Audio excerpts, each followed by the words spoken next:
You made it to Wednesday. It's right. It's Wednesday. I think I got my days correct. It's Wednesday. It's Wednesday. You're over. Chances are you're watching the recorded version of this. You're past the midway point. You're almost there to another Friday, folks.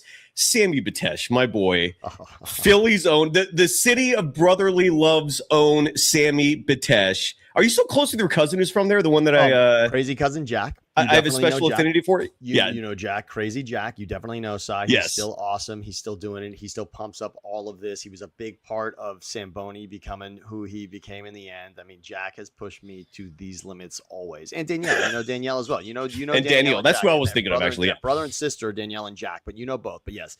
Absolutely, Cyrus. We are tight with all of them. You know, all of the inner circle that has been around for 25 years here.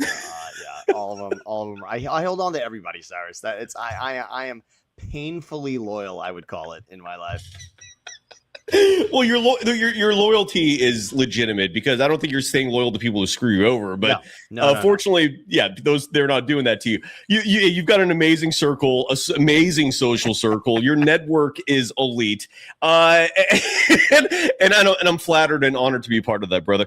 You're with me today, ESPN Radio's own Sammy Betesh. Because Philly is on the radar. They're back on the map in terms of relevance. Title contention. We're going to talk Warriors, obviously.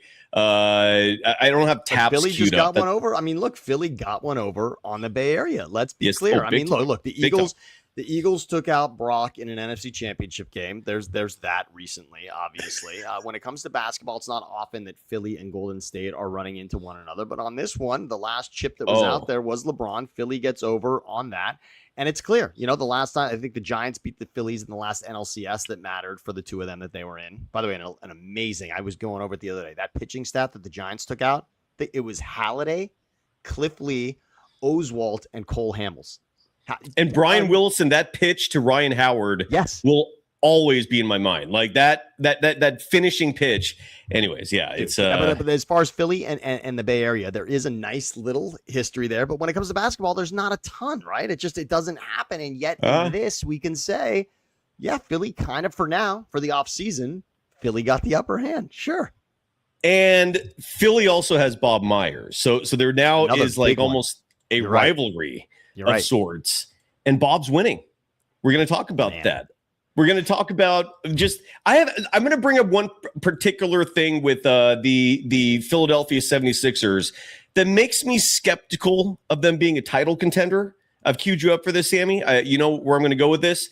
Their defense. Do they have the defense? Their offense is elite, but people covering the NBA, it's so easy to forget about half the game, which is defense, and which analytics does not properly cover, right? So it's hard for people who don't observe with the eye test 24/7 every game all the time to give you proper analysis for defense. Yeah, but that's half the game. It's half. It's really more than half. And when it comes to the playoffs, that's a humongous part of it. And when you're looking at part of the thumbnail today, part of the theme, obviously, when you talk about Draymond Green, I mean, you cannot talk about what this Warriors dynasty was without defense because Draymond is such a huge part of it. Of course, you have the elite shooting that is Clay and Steph, but without Draymond, it doesn't happen. You could also argue maybe with Draymond, there's another one. I understand we don't have to get into the kick and LeBron and all that, but we can if you want. that defensive stalwart, and really, I know you don't love Kerr in many fashions, but Kerr obviously has that mentality as well. When it comes to defense, the Warriors were, for those years of winning championships, elite from a defensive standpoint. The Sixers, by the way, through a lot of this, Cyrus, they had an elite defender. Remember his name? I think he's technically a Clipper at the moment, but the Sixers have had an elite defender. Ben Simmons. Jimmy Butler? Ben Simmons was an elite. Ben Simmons. That's what he was great. That's what he was known for, really. Yeah. Because again, and yet, even with Ben, couldn't get to an Eastern Conference final. Yes, Jimmy played good defense. And Embiid at his height, and I don't mean height as far as how tall he is, 7 feet. I'm talking about at the height of his career, the prime of his career, and we can argue where he is within that. But yes, Embiid could be defensive, and he could be somebody to really be reckoned with defensively, but no longer. He simply doesn't have the stamina for that anymore. And where do you stand now, Cyrus? Where's LeBron defensively to you? Exactly. Because there were parts of his career that he was. And obviously we know one of the greatest plays he ever made was a defensive play against the Warriors. But where is LeBron defensively to you? Because that could be part of this. And I haven't, of course, brought up Jaylen Brown yet, but I wanted to ask you about LeBron. Where do you stand on that? We'll talk about all of that. People in the chat are saying they can't hear you well, and I agree. Can you turn your mic volume up? Do you have a setting there? Yeah. Okay, crank that up a little bit. Yep. I wasn't sure if it was on my end, but now that I'm seeing it from the audience, that confirms it. Let's go. Just a little more juice there on your side. Yeah, we'll talk about that. Does Philly have enough to win a championship? We're a Warriors program. When the Warriors are waving a white flag on competitiveness, you gotta branch out a little bit to keep your show interesting. So we're gonna cover the gamut. We're talking all NBA. Yeah, yes. Draymond Hopefully Green I'm better is now. back. Hopefully you can hear me a little better. I put some of this. I do. Yeah. I do. Okay. Yes, done. it's already improved. There you go. And much better actually. Yes, thank you. So we're gonna talk about again your team Philly, my team the Warriors, the NBA as a whole. We're in the official depths of the off-season heat. This ain't the hot stove part of the NBA. This is just the hot. This is just the disgusting, sweaty, like nothing going on. It's just, half the players are in Cancun right now or wherever they are. So we're trying to keep things interesting. Philly is interesting. The Warriors, God damn it. They're making me work. We're powered by Sunrun. We're powered by FanDuel. Got some good lines to bring up to you in just a second. And this program with Sammy Betesh joining us today, it's called The Golden Daze.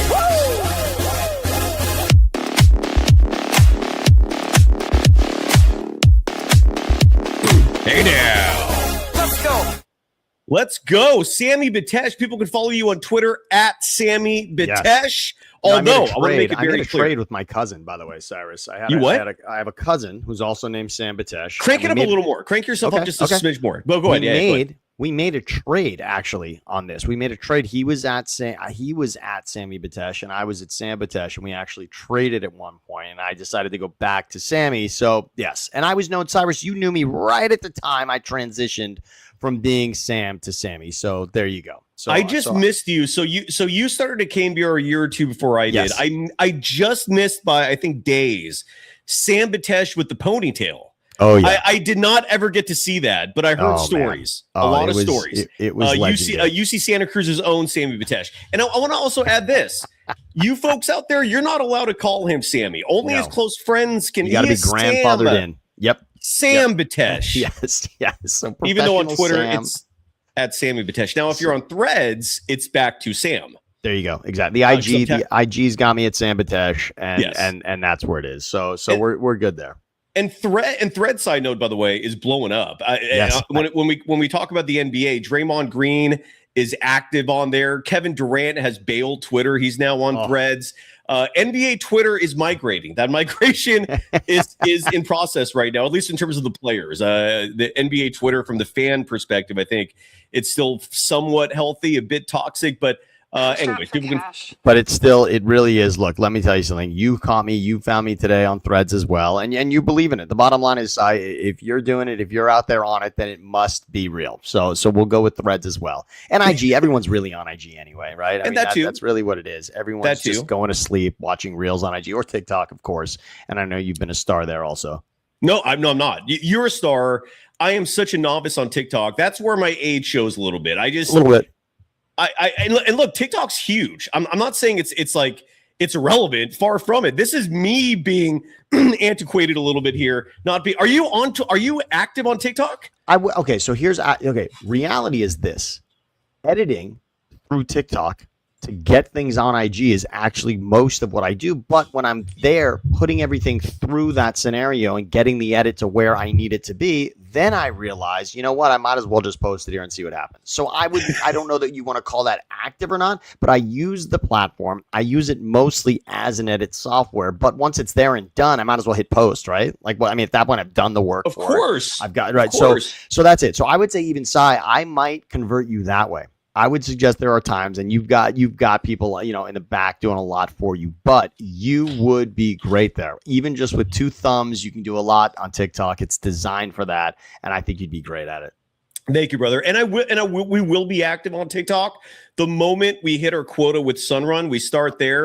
Great. One of our 2 title sponsors. And Sam, I'm include you in the loop on what the grand plan is for this program once we hit our quota. Because, dude, if you're a Warriors fan, excuse me, and you love this show, and you love the fact that we're the antithesis of mainstream media covering the Warriors, like we actually give you honest takes, accurate takes. That's not what most of these other companies care about. They just want to make you feel good. I don't care about making you feel good. I just want you to know the truth. I want to make you think a little bit here in the process. We're not a safe space program. This ain't no echo chamber type scene. We're keeping it real, folks. And again, on that vein, Sam, when the show's done, I'm going to tell you what the plan is for this show, and you're going to laugh. Excited. I've only told one other person. I'm excited. Okay. But besides this grand master plan that I'm going to keep mysterious, largely because I don't want other people copying this, right? The world is full of copycats, and if you're ahead of the curve, that's one thing you notice right away. Oh, shit, like 10 other people are doing what I'm doing. So I'm not going to reveal that. But another thing we want to do with Sunrun, a company that if you're a homeowner or if you know someone that owns a home that does not have solar on it, you can also get a $500 promotional bonus right now by putting their information in. That includes your parents. Sam, I don't know if you're aware of this stat. Nearly 50%, 49% of Americans live at home with their parents right now. Get out of here. Say that again. That's what the housing crisis has led to. So now the thing is, if you're living with your parents and there's no solar above there, put their information in. Yep. You still get $500. They also still get $500. That means the promo becomes a $1,000 promo, not just a $500 promo, and for no drawbacks. No upfront costs. You're not spending money on a thing. All that happens is your monthly electricity costs, which are probably sky high, which you're probably getting ripped off for, goes down because it turns into your solar bill, and that's a fraction in nearly every situation of what you're spending now. It's an unbelievable deal. Click that QR code right there. Click the link down below. Sam, you're in the process of dude. I've talked to your guy at Sunrun. They are coming to the house to check things out. I actually have panels from a previous company sitting on my roof. Now, they, unfortunately, didn't get it done the right way. I know Sunrun is going to make it happen the right way, which is outstanding. We are going to do that. And remember this, Cyrus, not only do I believe in not paying your electric bill because now your solar is simply going to take care of that and wipe it right out through the solar. How about this? How about double down on the whole thing? Get yourself an electric car and put a gas station in your driveway for free. That's Think a crazy about how premise. Convenient that is. So are you yourself electric a favor. Dude, I'm electric, dude. I'm electric. Yeah. I have two. How about this? 2 electric cars. And I understand that means that I got to stop halfway if I'm driving from LA to visit you in San Francisco. Fine. How often is that happening? We're talking once a year. Oh, how are you going to drive to Vegas? How are you going to drive? Who's driving back and forth to Vegas constantly? Who are these people? Vegas has chargers, by the way, a ton of chargers. And by the way, I don't want to stop at the outlets anyway or get something to eat. And it takes 15 minutes to really charge yourself. There's how about this? There is zero downside to an electric car. Zero. And an electric and a house that is solar powered. Trust me, it's the ultimate cheat code. There is nothing political about this. This is about convenience, everybody. Exactly. This is a conversation about convenience. Exactly. It's about saving money. And in terms of the show, we reach a quota. We're going to hire a TikTok producer. That's what we're going to do. And we're this close to doing so. Yeah, I'm just going to have someone else manage that shit, Sam. Look, it is brilliant, Cyrus. It's going to be smart for many reasons. Number one, the edits, someone is going to be better than you added eventually. Yes. Probably. Quicker. Yes. Someone will be faster. And someone's going to know, hey, by the way, this matters right now. Let's make sure we hit this and do this. There are a lot of smart people out there, and you would be such a star on TikTok, Cyrus. The things that you say, the way you get people riled up, it is, because it really is about that. It's about you saying something and somebody saying, what?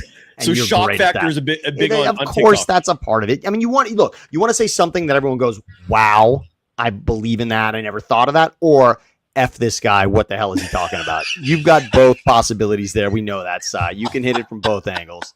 I love it, and it'll be a huge bonus if that TikTok producer has a personality, so they could be a part of the show as well. But that's what the show's aiming for. But for yourself, Sunrun, you're saving money, no upfront costs, no credit checks, no dings on your credit if you apply. Again, fine and negative. This is an unbelievable deal. It's not going to last forever, especially the $500 promotion that they're offering right now for all new partners. Become a Sunrun powered golden dazer. Click that link right there. Today's episode also brought to you by FanDuel. Sam, my puppy, the doors are closed because it's hot as shit right now. I'm gonna have to get up in just 1 second and let the dog out. But I want to read you some lines, and then I'm gonna go run and let him out. It'll take me 20 seconds. So I'm gonna give you the show for 1 second. But FanDuel has all the over-unders right now, and that's where what do we got? Yeah, what are we looking at? Which ones do we got? Well, Philly, last time you were on the show last week, 47 and a half. It had to change, right? 47 and a half, I think it was that, right? It was, yes, okay, great memory. I'm a little surprised that the needle only moved by one game. So are we saying right now LeBron's worth a game? Okay, that's a whole podcast right there. Well, take it away. It's 48 and a half. So I'm going to guess you're going to say over is a safe bet. Take it away while I let the pup out real fast. No problem. Okay, so here's why. 48 and a half is a great bet still to make. I loved it at 47 and a half. I still think the over is easy. You can't tell me this Sixers team right now doesn't look like a 50-win team. 5-0. Think about it. That's not legendary. That's not entering the phase of what the Warriors did a few years ago in beating the Bulls' all-time record in the regular season. 50 wins. 50 for this team. Think about what the Celtics did last season. They were missing Tatum for as much as they did. They got over 50 wins. This team with Jaylen Brown before the LeBron news. You asked me this question the day before the Sixers had LeBron. Right. And I said easy. Right. I said 50. You said 47 and a half, and I was saying over. You could have said 49 and a half then, and I still would have liked it. I think 5-0 is not. It's just not. It's not crazy. It doesn't have the same peak that it used to either. Cyrus, plenty of teams win 50 games and don't do that much during the most teams that even get to 50, okay, they're not winning the championship. Lakers and Houston last year, two examples. Exactly. You could be a 50-win team and be essentially run-of-the-mill, an afterthought when the season's said and done. So 50 wins for this Sixers team. You'd have to admit, if they don't hit 50 wins, it really was a disaster. Yes. This offseason was a disaster if Bob Myers doesn't get 50 wins for what he just did. That's going to happen. And Philly's championship odds, they now have the fourth highest odds. The OKC is the favorite this coming season, plus 230. San Antonio's plus 270. The Knicks plus 900. Talk about a slight on the Knicks. We're bringing practically the same. By the way, look at that jump. 290 to 900. Is that what you just said, right? Yeah. It's disrespectful. And again, this is all said based on fan sentiment, right? Of course. Not necessarily an objective analysis of these teams. Philly has the fourth highest odds now at plus 1,100. What surprises me, Sam, is not who the top four are. It's the fact that the Celtics are fifth at plus 1,400. Why did the Celtics keep getting all these favorable odds, given they just lost Jaylen Brown? And I'm not that impressed with that team. What am I missing here with Boston? No. Jaylen Brown was a key to it. What he did last season also, and what you're going to take, is the Game 7 loss that big of a swing, whether they had beaten the Sixers or not in that? I don't think so. This is a surprising one to me, Boston. I also think Indiana needs to be in that mix, don't they? Isn't Indiana back to where they were? If Halliburton is back, I know he's coming off the injury and we got to wait to see it, but Indiana, considering what they had done 2 seasons ago, they have to be back in this mix when you're talking about the Eastern Conference. Do you want to hear what the odds are for Indy and how crazy, how batshit crazy just public perception is? The Indiana Pacers have the same odds as the Golden State Warriors to win the championship this coming season, plus 5,000. Does that say more about the Warriors or the Pacers? That's awful. That right there, I would tell you right now, make that bet. Yes. On Pacers, not Warriors. That's actually something you could watch during the season. Like Warriors is going to be like, okay, are they going to make the playoffs? Like you're going to be pissed because that might be done at the play and you got to tear that up. That sucks. The Pacers are going to be vying for a top 4 seed. Right. The Pacers are going to be a top 4 seed this season in the East. I'm sorry, you have to. Think about the teams that are not going to be involved, right? Milwaukee's pretty much now out of it. There's so many teams and I understand Miami. Yeah. You may want to believe in Miami, but Miami needs more than Giannis. They were in the LeBron thing. That would have been a different story. I don't even necessarily think Philly's going to win the East. I already told you, if they get to the Eastern Conference Final, then LeBron has done more than they could do before him and since Iverson and Larry Brown. Remember, I said this before they got LeBron. I said the reason this makes sense for LeBron is the bar is not that high in Philadelphia. So I don't know that they're the favorite, but the Indiana thing, that's the most insulting thing we're going to say all show. And I know you like to insult plenty, but that is disrespectful, Cyrus. It is. It is. And again, they're setting these odds not because of what's on paper. It's because of what people feel about these teams. And Indiana is just blatantly blatantly disrespected. And part of the reason why the Warriors have those odds too is because fans just think of Stephen Curry and go, oh, champion, 4-time champion. They've got to have a chance, right? Dude, he's turning 39 this year. Who knows? I mean, weirder shit has happened, but that would be weird and bizarre. Sam, you sent me this. And by the way, Sam, I'm going to introduce you at the end of the show to our closer. I cannot wait. Yes. If you don't mind, I'm so excited. Bring in Frankie Rodriguez. I'm very excited. Yeah. Let's go. Chardol, a.k.a. Apex Sports Predator, or I'm sorry, Apex Sports Network is his YouTube channel. Chardol, you'll get the link. Don't worry. Stick around. I'd love to introduce you to Sam and vice versa. Chardol Gupta, our closer for Golden Days, and pridefully so. But really quickly, want to touch on the Warriors because the Draymond Green drama is over. He's coming back for the exact same deal that he would have signed. I think it's like is there like a $25,000 difference? I think it is. It's like just under. It might be I think the option was like at 28, and now he's coming back at like 27,750. Well, it was 27 something either way, but you're right. Yes. It may be like a smidge, and the Warriors convinced them to not include a no trade kicker, which he was entitled to. And I don't know why he turned, like, if you're Draymond Green, why do you turn that down unless there's some sort of wink thing down the road? But he does not have a no trade clause, so the Warriors could trade him this season. I think it's a fat chance in hell they're going to do so. I mean, why go through all this and keep him on your team if your intent is to trade him at some point? He's not going anywhere. Yes, Sam. Although, think about it from Draymond's perspective, Cyrus. Draymond, if he's here, if this season looks like play-in again, so let's just say that the ceiling is looking like play-in, and now he could see himself going to Miami, Philly, OKC, the Lakers. Think about the teams that are going to be in the mix to think that Detroit. Draymond could be a piece, because to a team that is under the top half defensively, and we know that in the playoffs it's going to reach another level, you could convince yourself that Draymond is a piece. You could convince yourself that Draymond is the piece if you need a kick in the pants defensively. In fact, you already said it. The Sixers are going to be missing something defensively to get all the way. How funny would it be in the end if LeBron and Draymond do end up together on the Sixers through a Bob Myers trade later this season? I mean, that would be incredible if that comes together. It would be unreal. And side note, to me, Philly, the one thing they're missing is a Draymond Green. Why don't we get into that right now? I mean, look, what are we going to talk about the Warriors? Yeah, there's one AI clip I'm going to play in just a minute because it is hilarious. I'm not pro AI, but there are exceptions to everything in this world, and that includes this clip I'm going to play for you in just a second. But you sent me this story by The Athletic. Yes. That included this graphic, which is a great little graphic, even though it looks like a fifth grader. I can't believe it, you're right. I was expecting a little more. I was New York Times and Athletic. I was hoping for a little bit more here, but I will say the information is still tremendous, and New York Times and Athletic always gives you tremendous information. So I'll take it for that. It is absolutely, and we're going to show this to the. It's really just the audience it's like the right tiers now of the Eastern Conference, which we were just going through, and I think it's fascinating, Cyrus, and I don't know that they have it so wrong. I mean, you know what I think about Indiana, so maybe I can see Indiana in a tier 1 potentially, but I don't hate this, and I love, I don't either. People are going to die on a hill for which tier you're in, but if you took the tiers out of it and you just went through the ranking, if you chose it as a power ranking and just went through it, what jumps out to you here? I still think Miami's fascinating to me. I don't think I know enough really deep into their roster to say that Miami is woefully off here.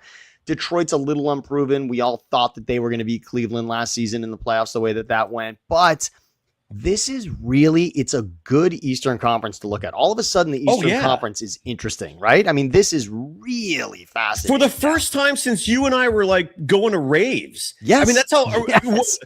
However long it's been. I mean, that's the time frame since the Eastern Conference was last this interesting and relevant. It has depth. It's and I'm grateful for that, man, because it's been way too long. Think about the 2 stars, Cyrus. Just think about 2 superstars that went that are now in the East. I mean, for LeBron to go back to the East. I mean, that's a big deal to have Halliburton back, considering what he was. And now that Jalen Brunson can be talked about in that vein, now that you're talking about superstars, and of course, throw LeBron's name, and no matter where you think he stacks amongst the top 25, superstar will always follow him. So you now have name cachet in the Eastern Conference. And the fact that you didn't lose Giannis from the East is also great, right? Giannis leaves Milwaukee, but stays in the Eastern Conference with Miami. That's great news. This is really interesting. I think the East, considering the East is a champion, which nobody thought, right? I mean, even as the finals started, nobody thought Knicks. The Knicks are coming into the season as champions, and we just didn't expect that at all. So, and I would actually argue the most surprising part of this is the Knicks on top. I could easily see a power rankings of the Eastern Conference without the Knicks on top. I could. I still don't necessarily believe in the Knicks just throwing them out there like, oh, the Knicks are going to be right back there in the finals. Who thinks that? I'm sure a lot of people, but I hear what you're saying too. On paper, they have blemishes just like every other team in the Eastern Conference. The Jalen Brunson factor, I think, is why a lot of people do believe they're going to make another run. You could be right. You could be right in this. I mean, maybe Philly just blows them out of the water. Maybe I don't even think so. I think, look, I know you don't believe in Boston all the way, but I certainly think Boston's going to make I noise. don't.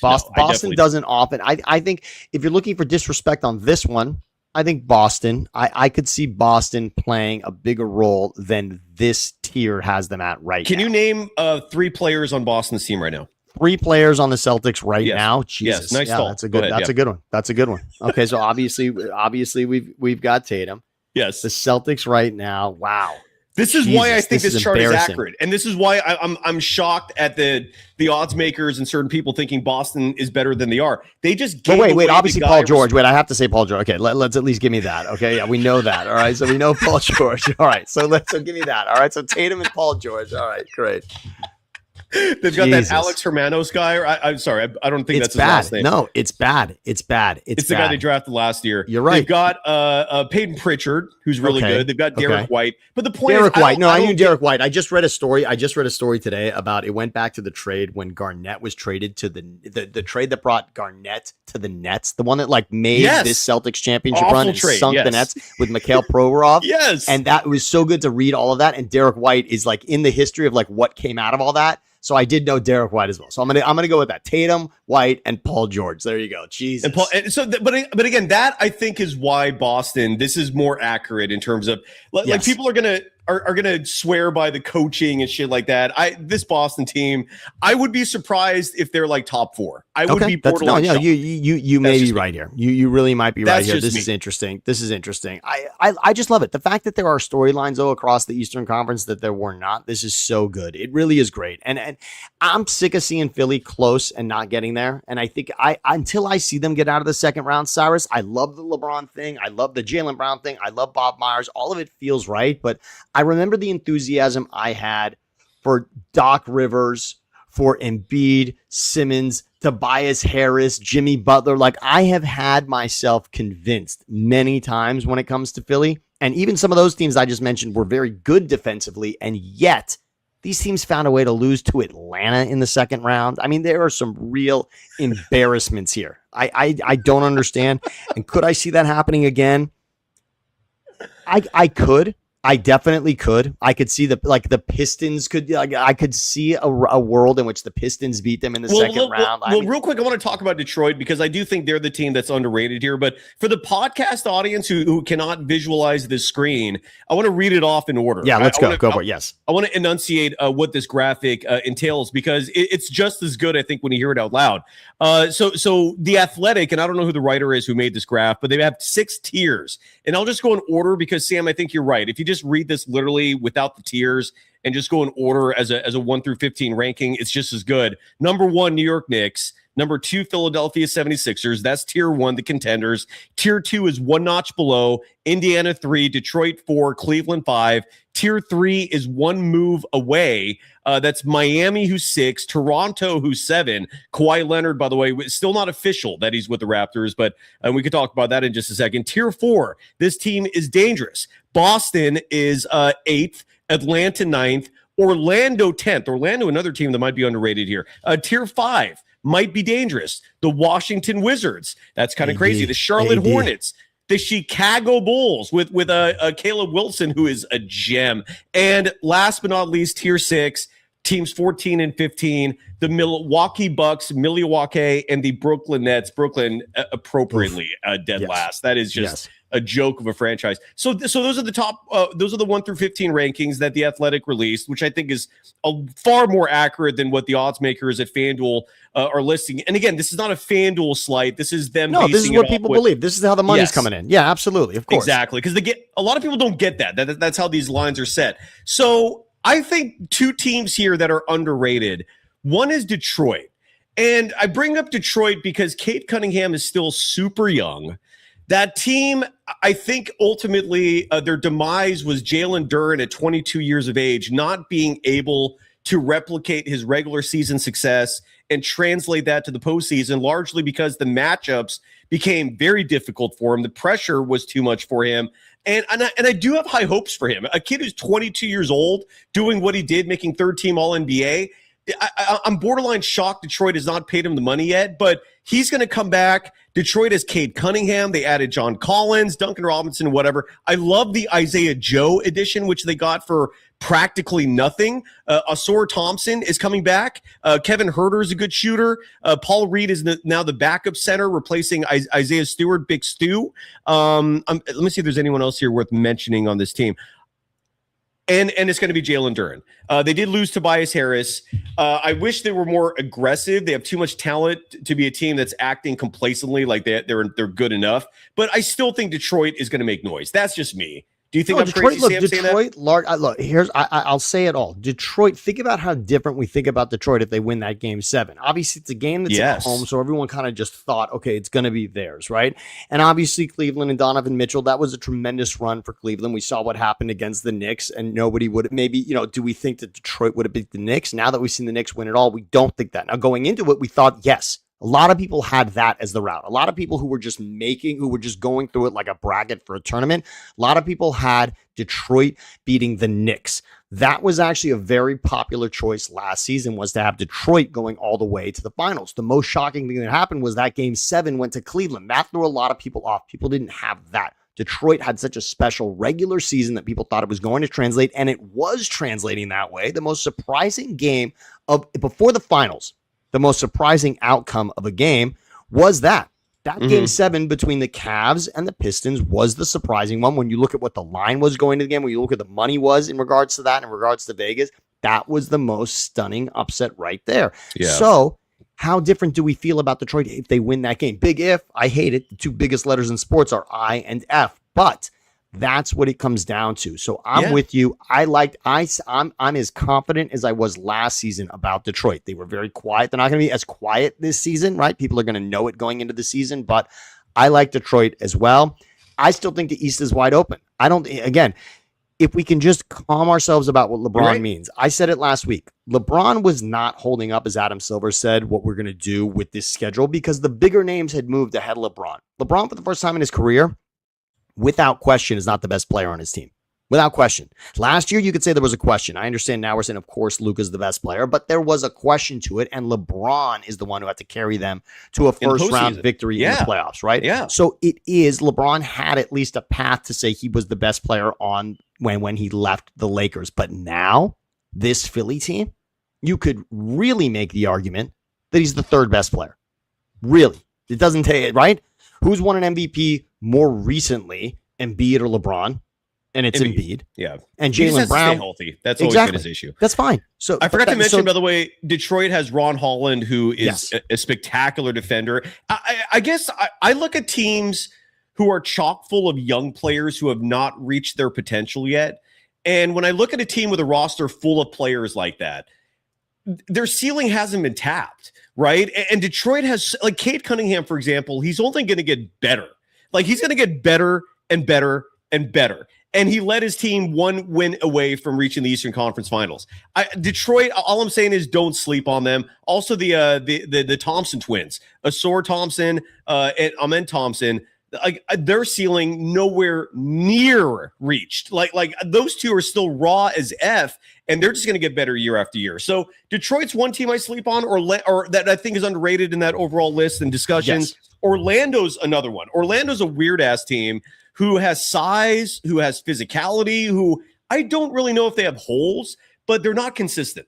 Like, you never know which version is going to show up. They gave the Pistons hell in the first round of the playoffs this past season, and they added a potentially solid coach, and that's Sean Devaney, I think that's his name, that they got from San Antonio.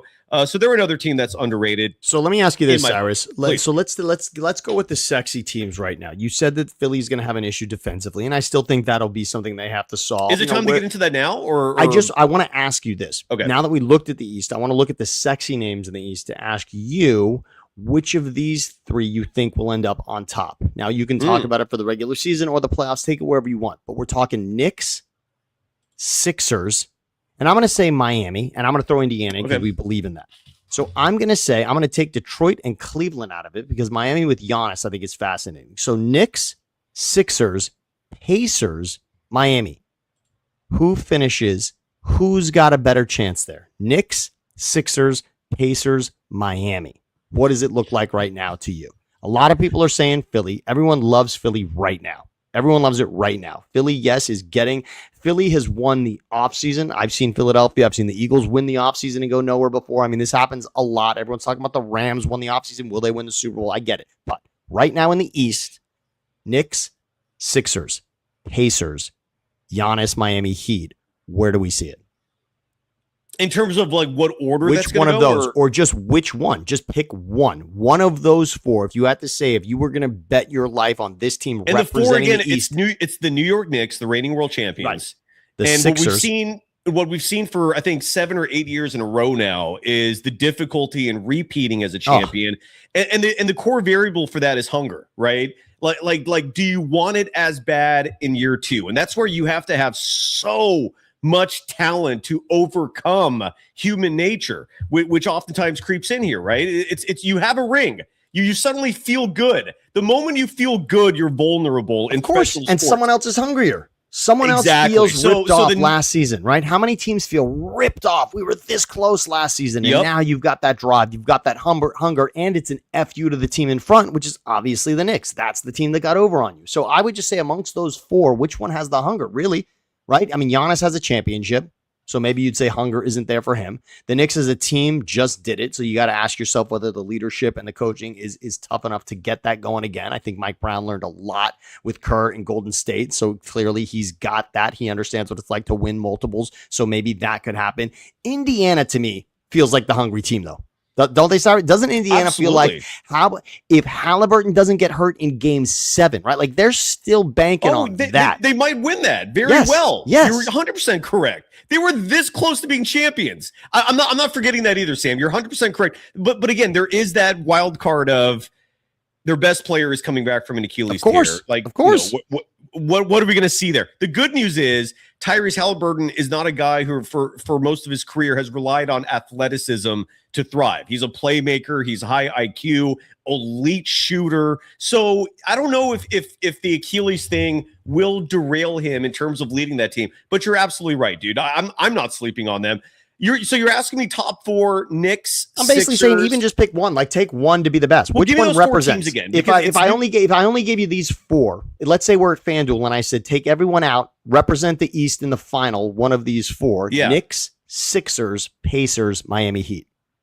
So you put Miami over Detroit. I'm only saying it right now. I'm saying let's make it a little sexy because I think Miami right now could still be a sexy pick. A lot of people have Giannis as the difference maker in so many ways, and we understand what Riley and Spoelstra do year after year, right? I mean, they obviously have that team always in contention here. The Giannis thing really, I mean, that is a big move. I'm not going to pretend that Giannis doesn't move the needle. So I'm just asking you, of those 4, if we just made it about those 4, who do you see represent? I mean, look, the year that Miami went to the final in 2020 with Jimmy, nobody saw that coming, right? I mean, it does happen, and Giannis is a big deal. So I would just say of those 4, what do we think? At the moment, I'll do an elimination process here. I'll cross Miami off because at the moment, and I'm looking at the roster right now, I don't know how they score enough points. Their team is Giannis Antetokounmpo, Bam Adebayo, Andrew Wiggins, Nikola Jovic, Bobby Portis, Davion Mitchell, Tim Hardaway Jr. I'm seeing if there's anyone else that's like a big name, right? I mean, obviously they have a full roster, sure, but no, that is not enough offense for me to pick them. So I crossed them off, and okay, I wish I had a John Madden style. Yes, that'd be great. But so Miami's out, so now it's down to 3, right? So now it's Miami's down to Pacers, Knicks. But I'm also going to cross Miami out and then put Detroit in their spot. That's fine. Good. I like it. I like it. I also don't want to rule out Cleveland if they sign Jonathan Kuminga. Okay. If they don't sign Kuminga, Cleveland is not going to do shit. If they sign Kuminga, I'm not ruling that team out either. I think they deserve to at least be in the conversation, but we don't know what's going to happen with JK yet. So I'm going to cross Miami off.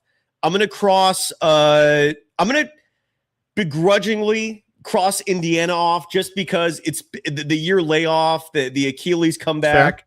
Sure. If I have to eliminate teams, I'm going to eliminate them just because of rust and uncertainty.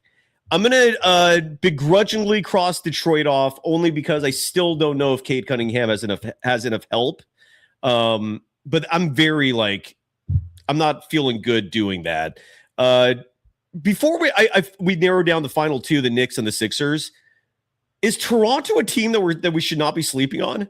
Does this change? If that news is official, do you think it changes this list? I know it'll change FanDuel, but does it change this list? Maybe, because Kawhi Leonard is that good. Well, he was that good there, right? I mean, he also was that good and that motivated there. I don't know if that translates all over last year he was that good, though. Last year he had an unbelievable season. And here's the piece on Toronto that scares me about them. Scotty Barnes. That guy finally started to reach his potential this past season. Scotty Barnes is a guy who can play 1 through 5. Like, you could play him anywhere. And I'm looking at the Raptors right now. It's Scotty Barnes, Brandon Ingram. It's like, whatever. Okay. B.I.'s been okay. He's okay. Yeah. Emmanuel Quickly is like super streaky. Like, he can be on fire. He could be shitty. RJ Barrett, he gives you size. Yeah. Grady Dick, beyond his name, not much going on there. Yeah, I don't think they have enough. All right, that's tough. I mean, I would say Toronto. I mean, look, granted, the Toronto team that beat Golden State going into that season, that was a different team.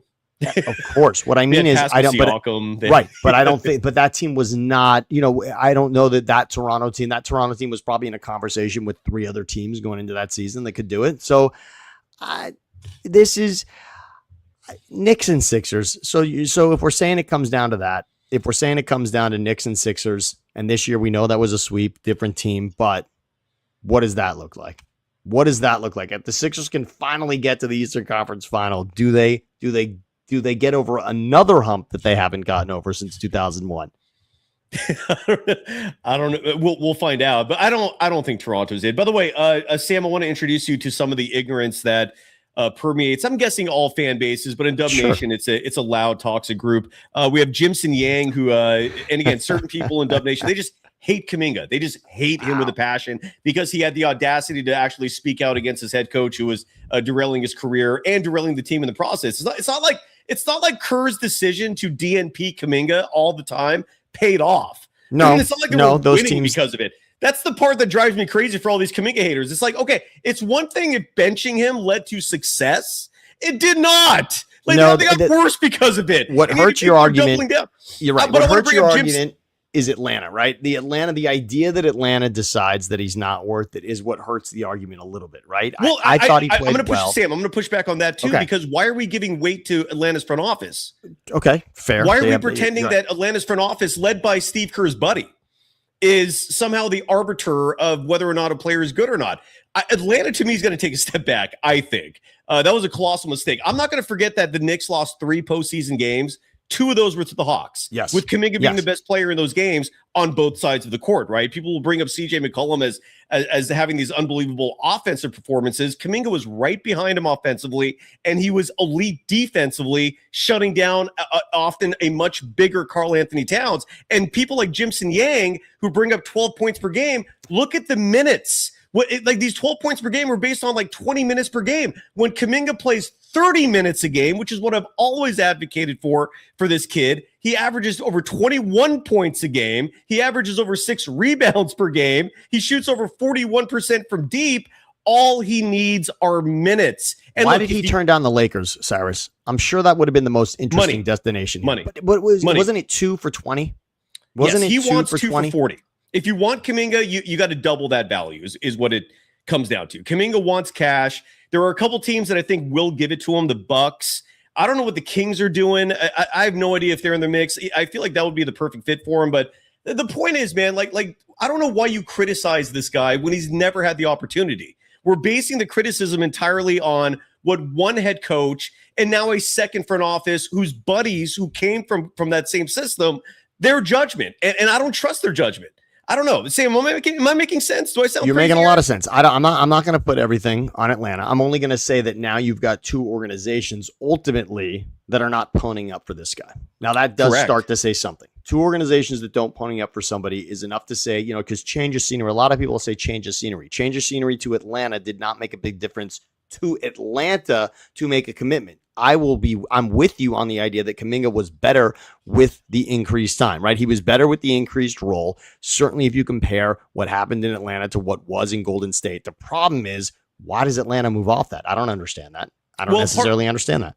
I don't understand it either, but Sam, as someone who's covering the NBA predominantly in my career, I've lost faith in most of these front offices. I no longer come to conclusions based on what teams decide, right? Because nepotism is so rampant in most of these front offices. Case in point, we look at the Atlanta Hawks, right, who hired a former assistant in the Warriors as their new front office guy.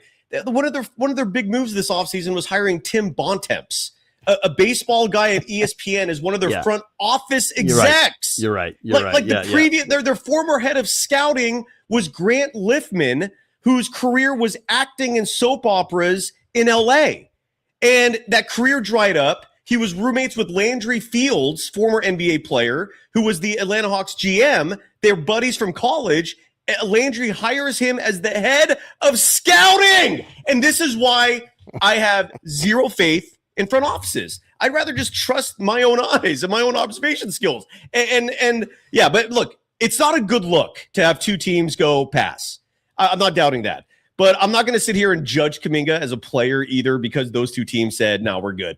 I think the Atlanta Hawks are being poorly run. I think Quinn Snyder is making a colossal mistake, doubling down by not wanting Kuminga, the guy who single-handedly won you 2 postseason games against the Knicks. Why would you move on from that? Why would you move on from your best player in the postseason? That's the part I don't get. Does that make sense to you, Sam? So this is, you're making a lot of sense. And what I like is, and we will revisit this, when Kuminga does land, I want to see what that does to win totals and to rankings here. I think fascinated. That's going to be a really good one. I loved the idea of him coming to LA. There was a lot of chatter here by me. He still might. I know it still could happen, especially, as the other offers dry up. And I heard from a good friend of mine, a good friend of ours, actually, that his agent is also interesting here. Kuminga's agent has made this difficult as well, right? There's a lot of people that don't necessarily trust what his agent is saying, and his agent has put him in a spot where he thinks he's worth a lot more money potentially. Well, I know his agent starting to sour on that. Aaron's my boy, and this is one of many reasons why I'm very bitter about this whole thing, because Jonathan Kuminga was on the verge of being like our show's guy.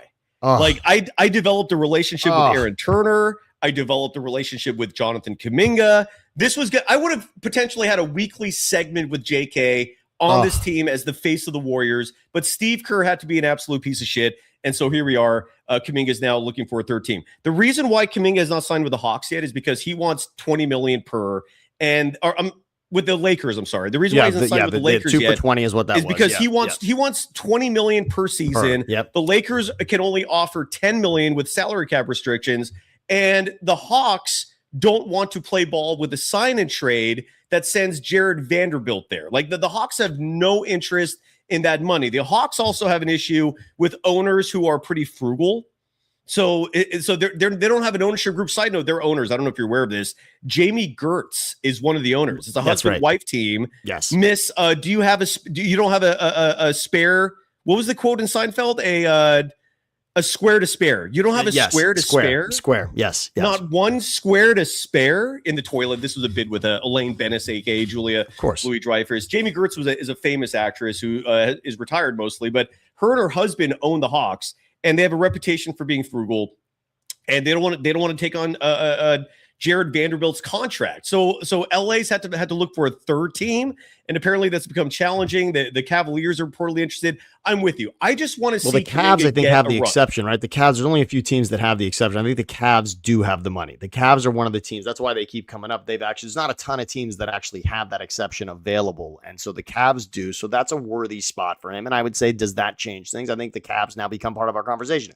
JK is with Cleveland. All of a sudden, you and I are talking about another team there. So that's for the East. I did want to say one thing about the Warriors, though, Sai, because please, the Draymond thing is fascinating to me. Yes. I think that was the destination in the end. We all understand that there was the moment that he opts out, and then we think LeBron is going to be with the Warriors. And then the most fascinating thing I heard is, imagine if they both ended up somewhere else, which could have been part of this.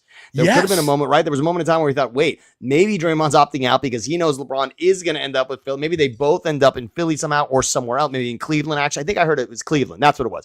I heard for a moment, maybe could you imagine if they both ended up in Cleveland after all is said and done? That would be hysterical. By the way, what a hero Draymond would be in Cleveland. He's already a key to their championship with LeBron, right?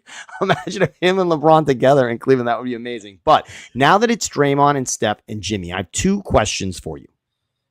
Can't you envision a world? Now, let's not talk about injuries. All right, we're gonna go best case scenario from a health standpoint. Mm-hmm. Can you talk yourself into a non-play-in and a playoff team and a playoff run? Let's even talk about winning a playoff series. Can you talk yourself into a playoff series win with Jimmy, Steph, Draymond? Is that at least interesting enough? I know we're summer league champs here. I mean, let's even say we're excited about the draft pick, which we are at the moment, right?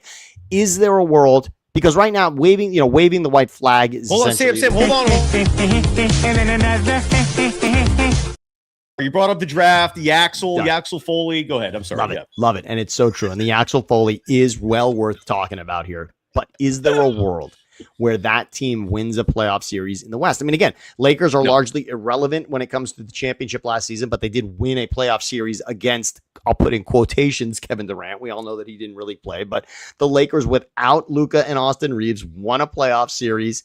Can the Warriors do the same? Steph, Jimmy, Draymond, like, is there something? I know the West seems crowded right now, but let's talk about the West. Did they make a graph like that for the West? So I don't have it for the West. Unfortunately, that one was about really like that one was looking specifically we don't have the graph now that LeBron landed. So I don't have that, but it is interesting to look at the West with the Warriors. And I know they've been largely what we say now is you're in this sort of play in creates a new kind of hell, right? There's this new limbo, right?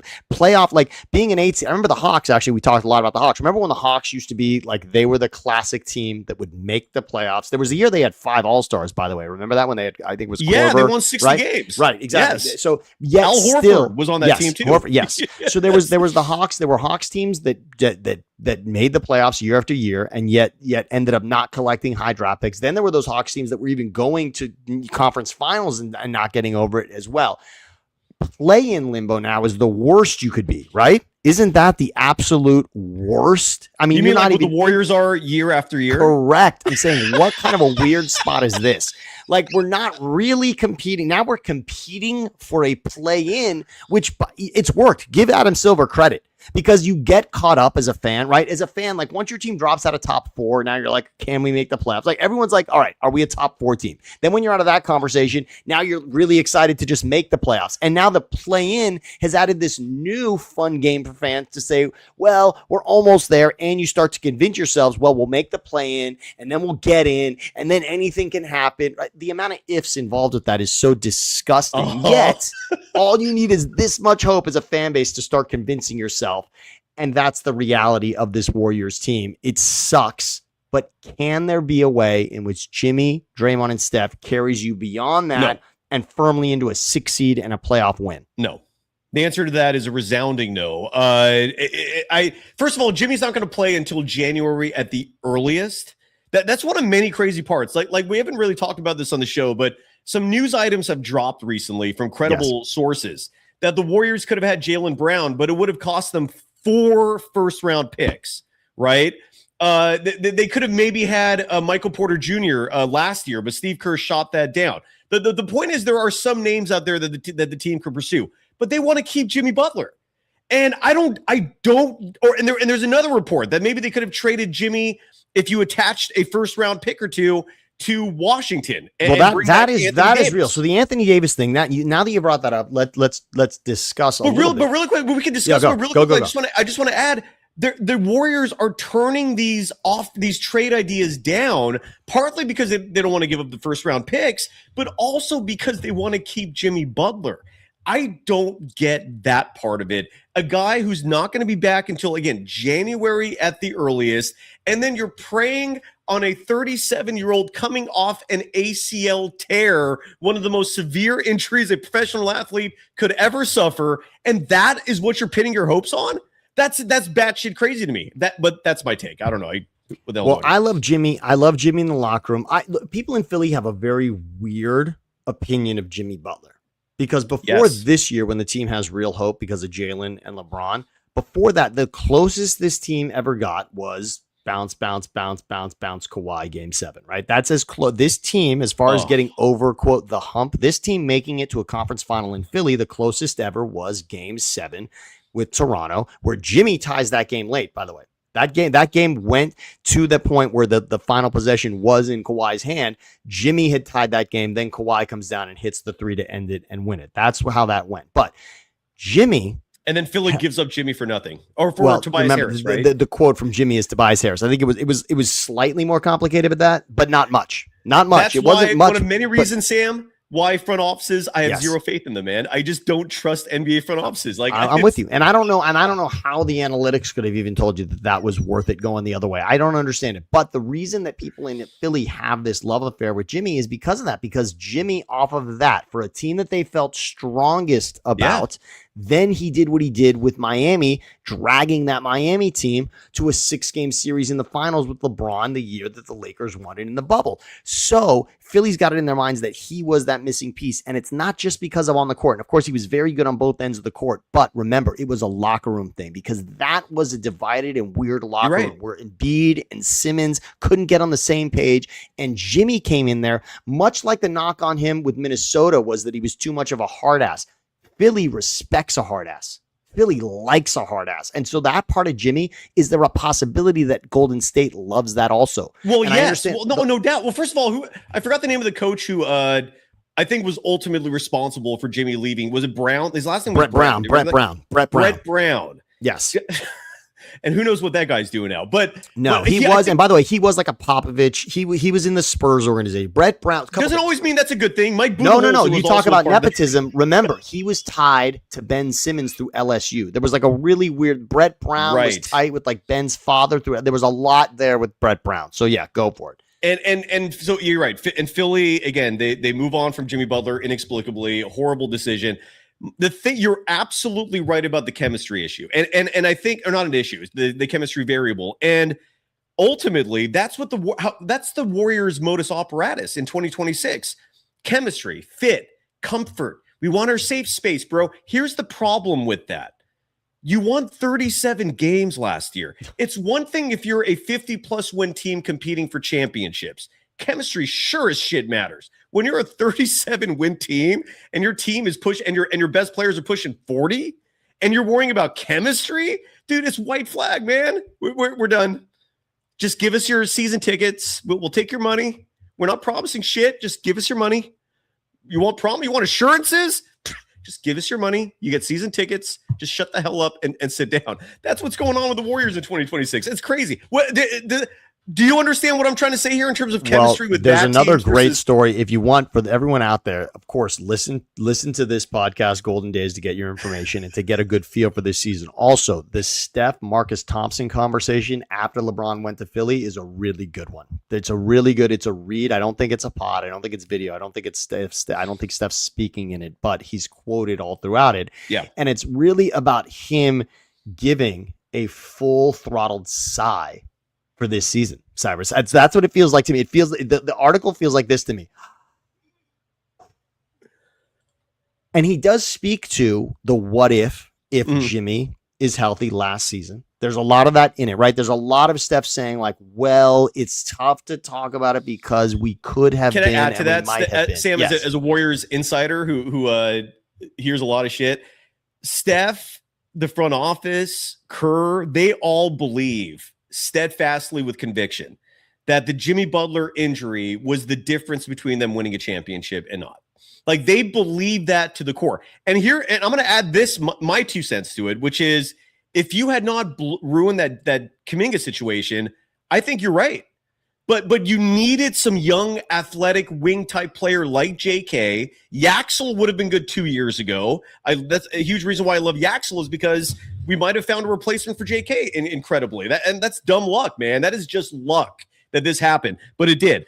But yeah, that's what the Warriors truly believe. In the same setting I was in, where I broke the news a few months ago that Steve Kerr was going to retire, and then he changes his mind, and you had a few clowns going, you're wrong, even though it's completely documented that he changed his mind. I'm more looking into the nuance and wondering, did he actually change his mind, or did the Warriors change their mind when they heard from Stephen Curry and then decided, look, Steph wants you, we want to make him happy, come back? Who knows what the facts are of the situation, but that they all believe it. And in the same setting where I heard that from an assistant coach on Steve Kerr's staff, they all believe that the Jimmy Butler injury is the sole reason why the Warriors do not have a 5th championship in this dynasty. What are your thoughts to that? I can't imagine that team up against San Antonio, OKC. When you look at how the West really played out, I mean, even Minnesota, right? I mean, is there a way in which they're better than Minnesota? Maybe I can talk myself into beating Minnesota in a playoff series. I don't know that I could see 7 games and winning 4 of them against OKC or San Antonio. And I was ahead of the curve. Remember, I said to Larry over a year ago that San Antonio was the team I saw as the future of this entire league. He asked me, he was saying, the league transitioning from one dynasty to the next, what would you see as the next thing? And I said, well, I'd have to put faith in the Spurs. They just got the player that is going to be bigger than everybody, that could be the next Shaq, and it's going to the right organization. This isn't an organization that's going to fuck it up with Wemby. And here they are now. Maybe they are the future of the league. So can I see Golden State getting through those 2 teams that we know are so significant when you talk about it? I don't know. Could they beat Denver? Okay. Could they beat Minnesota? Okay. I love it. You're just saying okay. Like, I'm saying, like, I could, like, okay, yes, but the problem is that's not what I mean. Is that's not even, you're talking championship. Like, it's realistic. It's right. I'm talking about, like, notion, okay, like yes, I could see the ceiling beating one of those teams, but that only gets you to a Western Conference final at best. Winning 2 more rounds is a pretty big deal, and I can't see them with a healthy Jimmy winning 2 more rounds under that scenario last season. And I guess my real question to you is, because you brought him up, Steve Kerr, I'll also say, if what I said earlier, if this team wins a playoff series as currently constructed this season, do you, and I'll just say we, I believe in Steve Kerr, but do you and this podcast, is there credit to Steve Kerr? If Steve Kerr can find a way to squeeze a playoff series win out of this roster, I got to say it's pretty fucking impressive. Why are we celebrating playoff series wins? I'll just say, for where this team looks like they're headed, I would be impressed if this team wins a playoff series this year. I'd say it's Kerr's, it would be impressive. It's not his greatest, it's not his greatest accomplishment. Yes. Obviously, he's got the resume is full of some pretty impressive things. But from a roster standpoint, considering you have always spread that success to others instead of on Kerr, this would be Kerr. This would be a bunny out of the hat for Kerr. I've been saying for 3 years now, Sam, that if Steve Kerr somehow can lead as head coach the Warriors to a 5th championship in this dynasty, I'm getting a Steve Kerr tattoo on my body. I have no tattoos on my body right now, and not because I'm against them. It just has never timed out, and I've never really found something I want as permanent art on my body outside of my now previously deceased puppy, who I will at some point get on my somewhere on me. Yes. I'm going to do that. But a second tattoo, I'll put Steve Kerr on my body if that ever happens. That's how certain I am it's not going to happen. Sam, let me ask you this. Why do you have reverence for Steve Kerr? I'm always fascinated by people who actually like him. It blows my mind. But go ahead. Yeah. Okay. I would say largely our time together in the Bay Area is why. A couple of things. So you and I have here's why. Chris Cohen era, you mean? Correct. Here's why the Steve Kerr thing is so powerful for me. You and I show up in a world where this team is really, we're talking about PJ Carlesimo, Latrell Sprewell, right? I mean, this is the era of Warriors basketball that we're walking into. And that was the high end of it. What I just said was the high end of what we experienced. All right. Donyell Marshall, Bobby Sura. Obviously, Antoine was very good. Antoine Jameson was good for a lot of those. But I mean, we spent a lot of time with. I mean, he was their best player. He was right. I should speaking. Yes. Antoine was their best player, right? In regards to the rest of the league, there was a lot to be desired. I mean, we were talking about like beating the Lakers one game in the series over the course of the regular season was considered a good season. Yeah, I mean, it was that bad. So we experienced a lot of teams, and we also got introduced to Rick during that time, to Rick Barry, right? So we spent time with someone who represented the only time that the organization previously had ever really been on top. And then we were with an organization that was as crazy as it is to say. I mean, forget about the Clippers. The Warriors were the ultimate basement in this whole thing. I mean, it was that bad. We saw some really terribly constructed rosters over the course of that time. Then there was the We Believe Baron Davis beating the Mavericks in the first round, right? And you're okay. So finally, and we were there for all that, right? Yeah. Don Nelson. It's like, okay, finally, here's something interesting. Nelly with the stogie, which right? You'd always exactly, have, right? Yeah. And then really nothing. And then what we relived last week with Rick grabbing the mic at the Chris Mullin night, saying, "Yes, trust this man." Yes, they're not going to commit to Monte Ellis. They're going to commit to Steph Curry, and it's going to be the right thing and a dynasty. Now, remember also, beloved before that, the head coach before Kerr. Now, I don't know.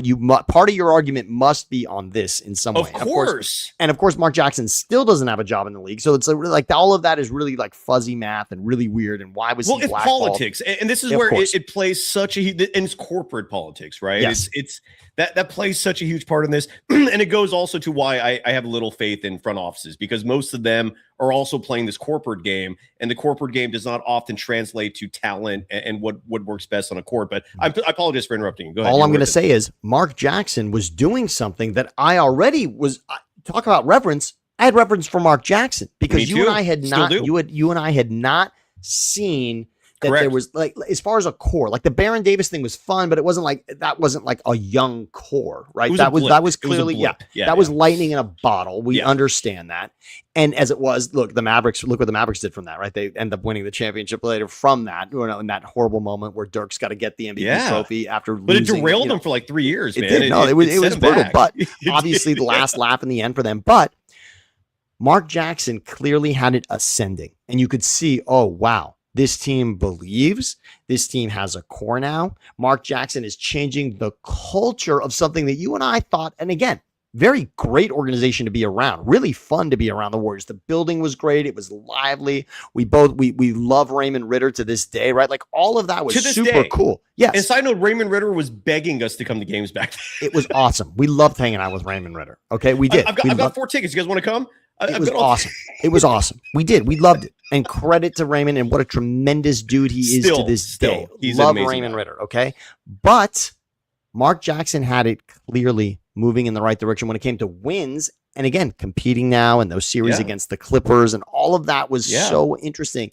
So it was stunning when that, or almost as stunning as when Thibodeau was fired by the Knicks.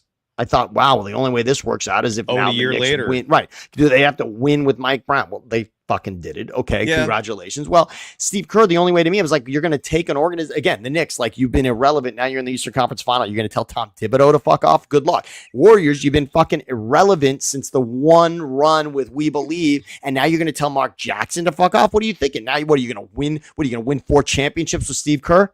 Yeah, we are. So I only say I'm trying to judge it on the results, Cyrus, because because at times in our lives we have to just admit being wrong. And look, when I worked with Colin, there was a great saying. We said it on the air and we said it in the room. Sometimes you got to get it right instead of being right. We all hold our opinion, right? We all want our opinion to win the room, but sometimes you got to get the right answer. And sometimes the right answer isn't your answer. It's like a collection of other things. Somehow, Steve Kerr held the right temperature with everyone in the room to really bring the best out of it. Could Mark Jackson have won a title? I believe he could have. I strongly believe that Mark Jackson could have and would have won a title. Would it have been dynastic?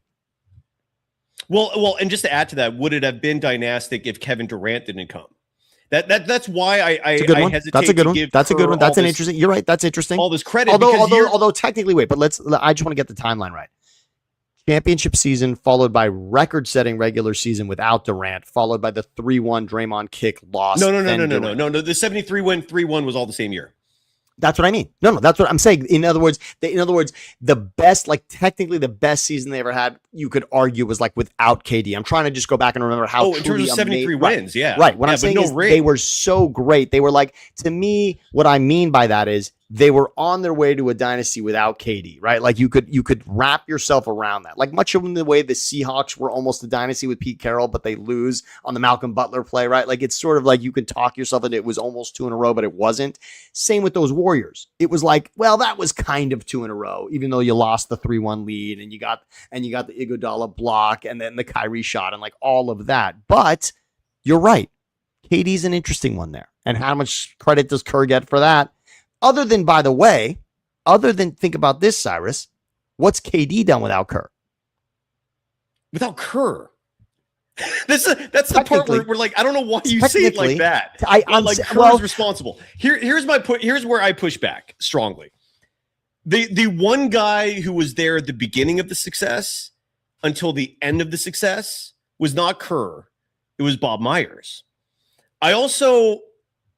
And again, a lot of this stuff has come to me over years of studying this team, years of studying the game. Like, the old adage of, wisdom comes with age. It's real for a reason. And a couple conclusions I've come to in recent years, you may or may not agree with, and maybe it'll leave you thinking, or maybe you just will push back strongly. NBA coaches are some of the most worthless individuals on the planet. They're very similar to they have much more of a manager role than they do a coaching role, right? Like I'm not diminishing college coaches, I'm not diminishing high school coaches, but in the sport of basketball, when it gets to the professional level, your job primarily, and our boy Rick Barry, beautifully stated it as such. The lone power of a head coach in the NBA is deciding who plays and who does not. And that's where the Steve Kerr experience for 4 years now has been driving me absolutely insane. I never criticized him once until 2023 when I started to really see his rotational decisions and go, God damn, this is just and that's where I started calling him obtuse, because only an obtuse person plays Corey Joseph over Moses Moody, only plays Lindy Waters over Guy Santos, who plays 4 point guard lineups and think that's going to translate to success. That's what Steve Kerr does. The one constant in terms of the dynasty starting and ending was Myers. He put together such incredible rosters that Steve Kerr could just sit there. And again, this is where like myself and some people will disagree. Like you bring up the fact that Kerr was, managing the temperature of a locker room. My response to that is, coaches, these are adults, most of whom are just checking out the moment they're in that locker room. A coach, they're not listening to this guy. Did you see what Kevin Durant wrote in his burner in those messages that got leaked? Like how badly he slandered Steve Kerr. I hear what you're saying about Durant. Like since then, what has he done? I mean, look, we could argue that he was an inch away from actually. I don't love, because that was not Game 7 in the NBA Finals. So I don't but they probably would have if you know. I don't love the probably and giving you like 2 more series wins. I don't love that. I like Halliburton in a Game 7 injured. I'll give you that. Like I'll say Indiana was close. I don't love the we were in the conference final and then we would have beaten. But the team that they lost to, the Bucks, won the chip, and I don't think Brooklyn. If you want to tell me Denver would have been a better opponent in the Super Bowl this year than New England, I'll give you that if Bo Nix is healthy. Like there are little things I can give you. I'm not going to say that if the Dez Bryant catch no catch in Green Bay in a divisional game gives the Cowboys the Super Bowl title that year. That means they would have had to beat Seattle in the NFC Championship and then the Patriots in the Super Bowl. I'm not just giving them those 2 wins because of one play in a game. So I'm not giving Durant's toe on a team that we all can say was a full vomit in your mouth experiment. What are you talking? Kyrie, Simmons, Harden, Durant, right? Am I missing anybody with that? Look at the Warriors after Kevin Durant left. One champion. Well, the 20. I was going to ask you how much. See, I love the 22 championships so much. I love it too. Because I love it too. The idea, because what it does for Steph's, what it solidifies as Steph being, and I'll argue a lot of times for Steph being the greatest player of all time. Like I can go down that road. I love it. And for those of us that aren't severely gifted with height and like just all of the athletic prowess, he's an appealing figure. Yeah, Steph is just so likable, right, in every single way. And so that one says like, wow, to now do it without KD while KD doesn't do it elsewhere. It's so beautiful. But What did you think? What did Kerr do that season also? I mean, that was an impressive win over a Celtics Sam, team. Answer your own question. What did he do that? What did he do that? What did he do? Because Kerr that season kept saying this is not a championship team. I was saying they were. Myself and Stephen A. Smith were the only two people in this whole media game who were predicting. I was guaranteeing in summer 2021 that we're going to win the championship, not because of Kerr, because Bob Myers put together a perfect roster. What was Kerr doing in your mind that season that resulted in the championship? I think, look, to me, still chemistry does play a part. Now, I want to say something. I want to give you credit for something. I love what you said about now. It's not to me. I'm not as interested in the rotations and the playing time, but what you said about chemistry being figured out by men, that's where Draymond comes into this for me. Yeah, because that locker room, we know Steph's not necessarily screaming to a group of men. We know that Draymond's voice has carried a lot of weight there. We know that the KD and Draymond thing, like we all admit that with KD, like the Warriors would still be winning titles if KD was still right. Like it would still be happening. The dynasty would still be intact. Correct. And we know where Draymond played a role in that splitting. If we have to put the blame pie there. I know Kerr gets some of it, but Draymond gets some Draymond has no responsibility in that.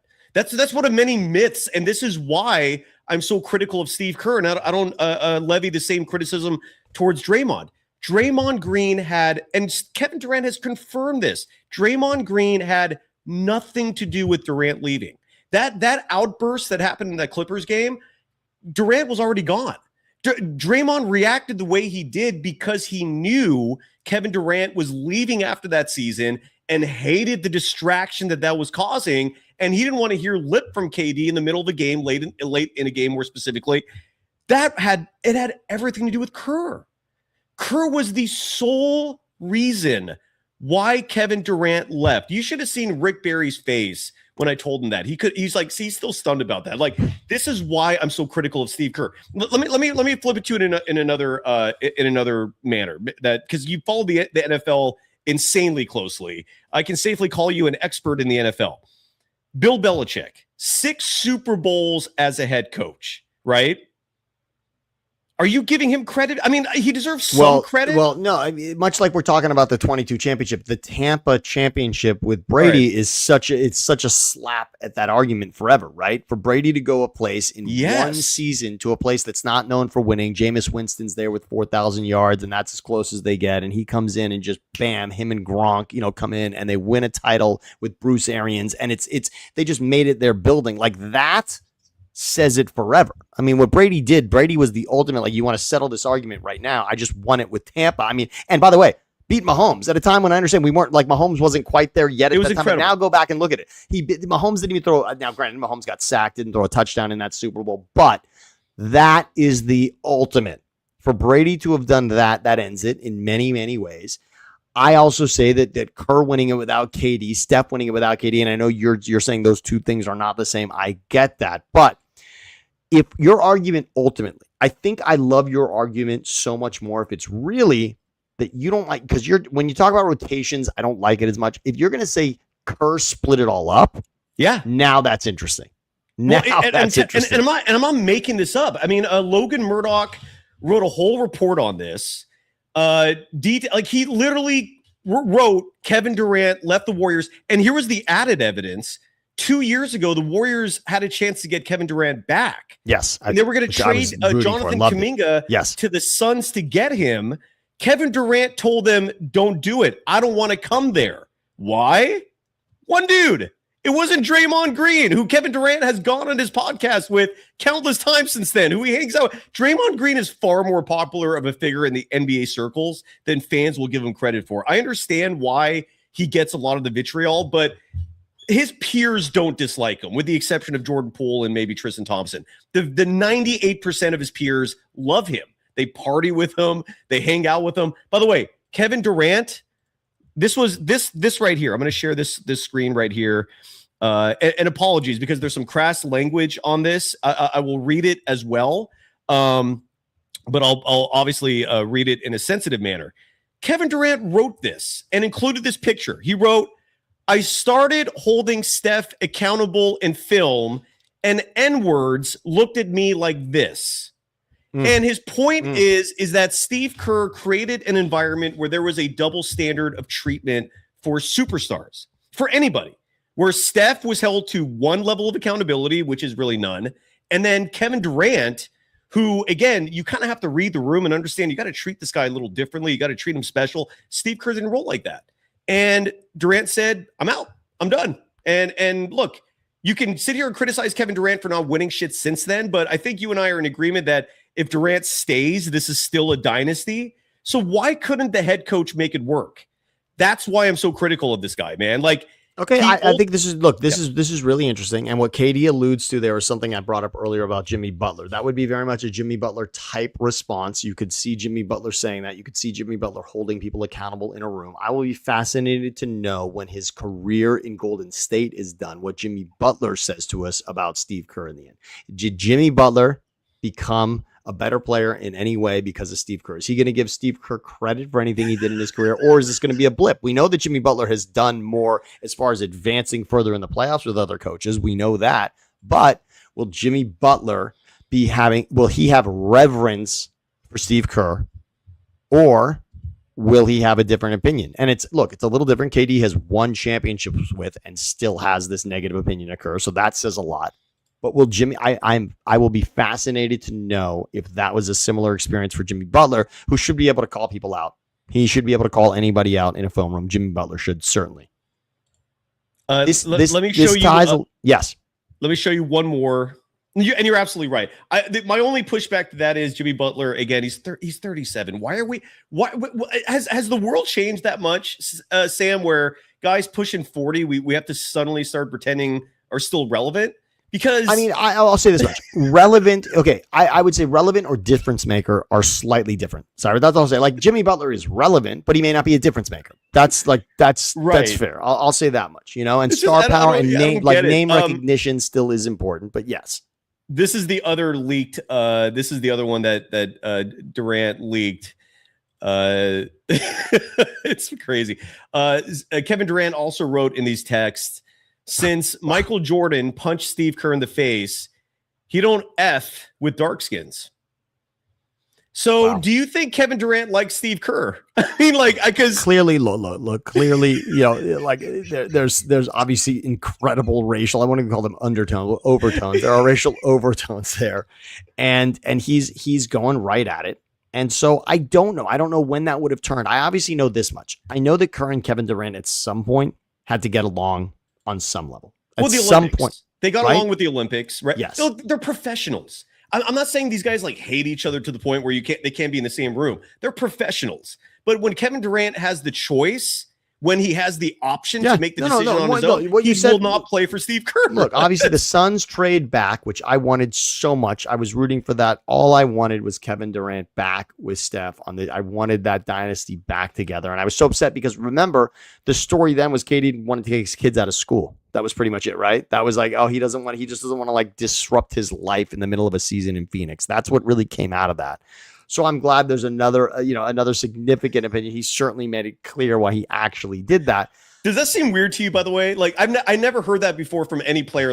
It's difficult to move in the middle of a season. You know what's funny? What I said at the time? I said on a few podcasts at the time. It's actually the most relatable thing I've ever heard. Because if any of us were asked, right now, Sam, right now, would you want to move here for this? What would you do? You'd think about well, do I want to leave LA? Right? All of us actually put on a piece of paper the pros and cons. We always expect professional athletes to just go, yeah. Great. Better chance to win, a little more money, better weather. We all expect these decisions. Not to mention, and Sam, these guys are all living in Kevin Durant was not settled in Phoenix. He probably lived in a hotel or some sort of high-rise rental. He has people who carry his bags, who organize everything for him. Moving from there to the Bay Area would be just another day. That's what people wanted to say, but I remember the time saying, you know what? I think I relate that Durant, that maybe the answer is actually something that I would say, okay, yeah, okay, I kind of like that. It was okay. Yes, yeah. It was relatable. I was like, all right, maybe I'm just not ready to leave Phoenix. Okay. And Kevin Durant doesn't have kids, as Simon mentions in the chat. So it's not like you're relocating family. Yeah, let's get the kids out of school. Yeah, exactly. Yeah.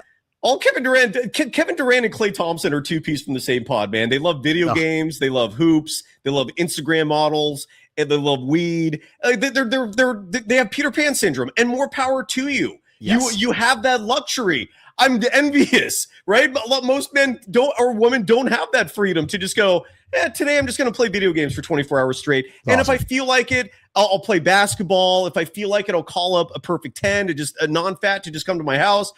Dude, it's an incredible life. Sorry to slip that in there. It's an incredible life to live if you're a professional athlete. Something tells me moving in the middle of the season would not be a primary difference maker. But you're right. It did make him relatable. It did. It was a relatable thing to say. Movie's a bitch. Movie's a bitch, right? It sucks. It's kind of tough. Like, I'm doing my thing here. Okay. Yeah.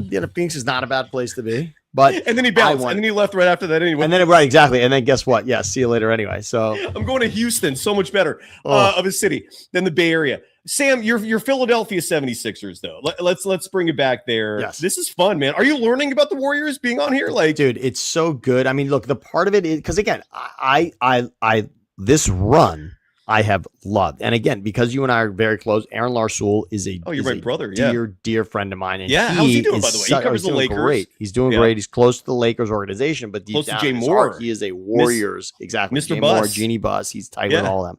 But he's such a Warriors fan. And so for over the years, I mean, I'm even talking about the Antoine Jameson days and Danielle Marshall. He and I were so in on the Warriors and covering them and then in being close to the games and just loving it. And so through his eyes, I've seen so much of this.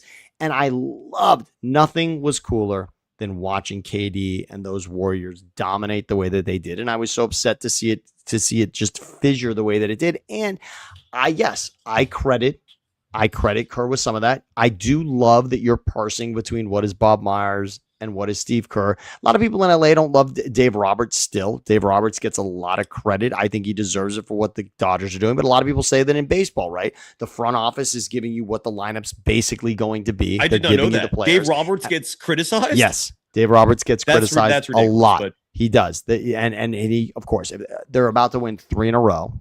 But if they don't, Dave Roberts is going to get hell for this. Yes, Dave Roberts because of how stacked the teams are, like the expectation is exactly. Think about the argument in baseball is they're spending so much more. So that's the like at least in basketball in the NBA, it's pretty even with salary cap and aprons and all that bullshit, right? But in Major League Baseball, it's like, well, they spend 3 times, 5 times as much as the Marlins. Like clearly that's going to happen, right? So that's why. That's why that gets said a lot. No, that's just unbelievable. How did they win 2 World Series? I'll never get it. But going back to your Philadelphia 76ers, because I just realized we're nearly out an hour and a half. Oh, look at this. And I did not notice an hour and a half pass. Sam, I love you, man. That's a sign of a good show.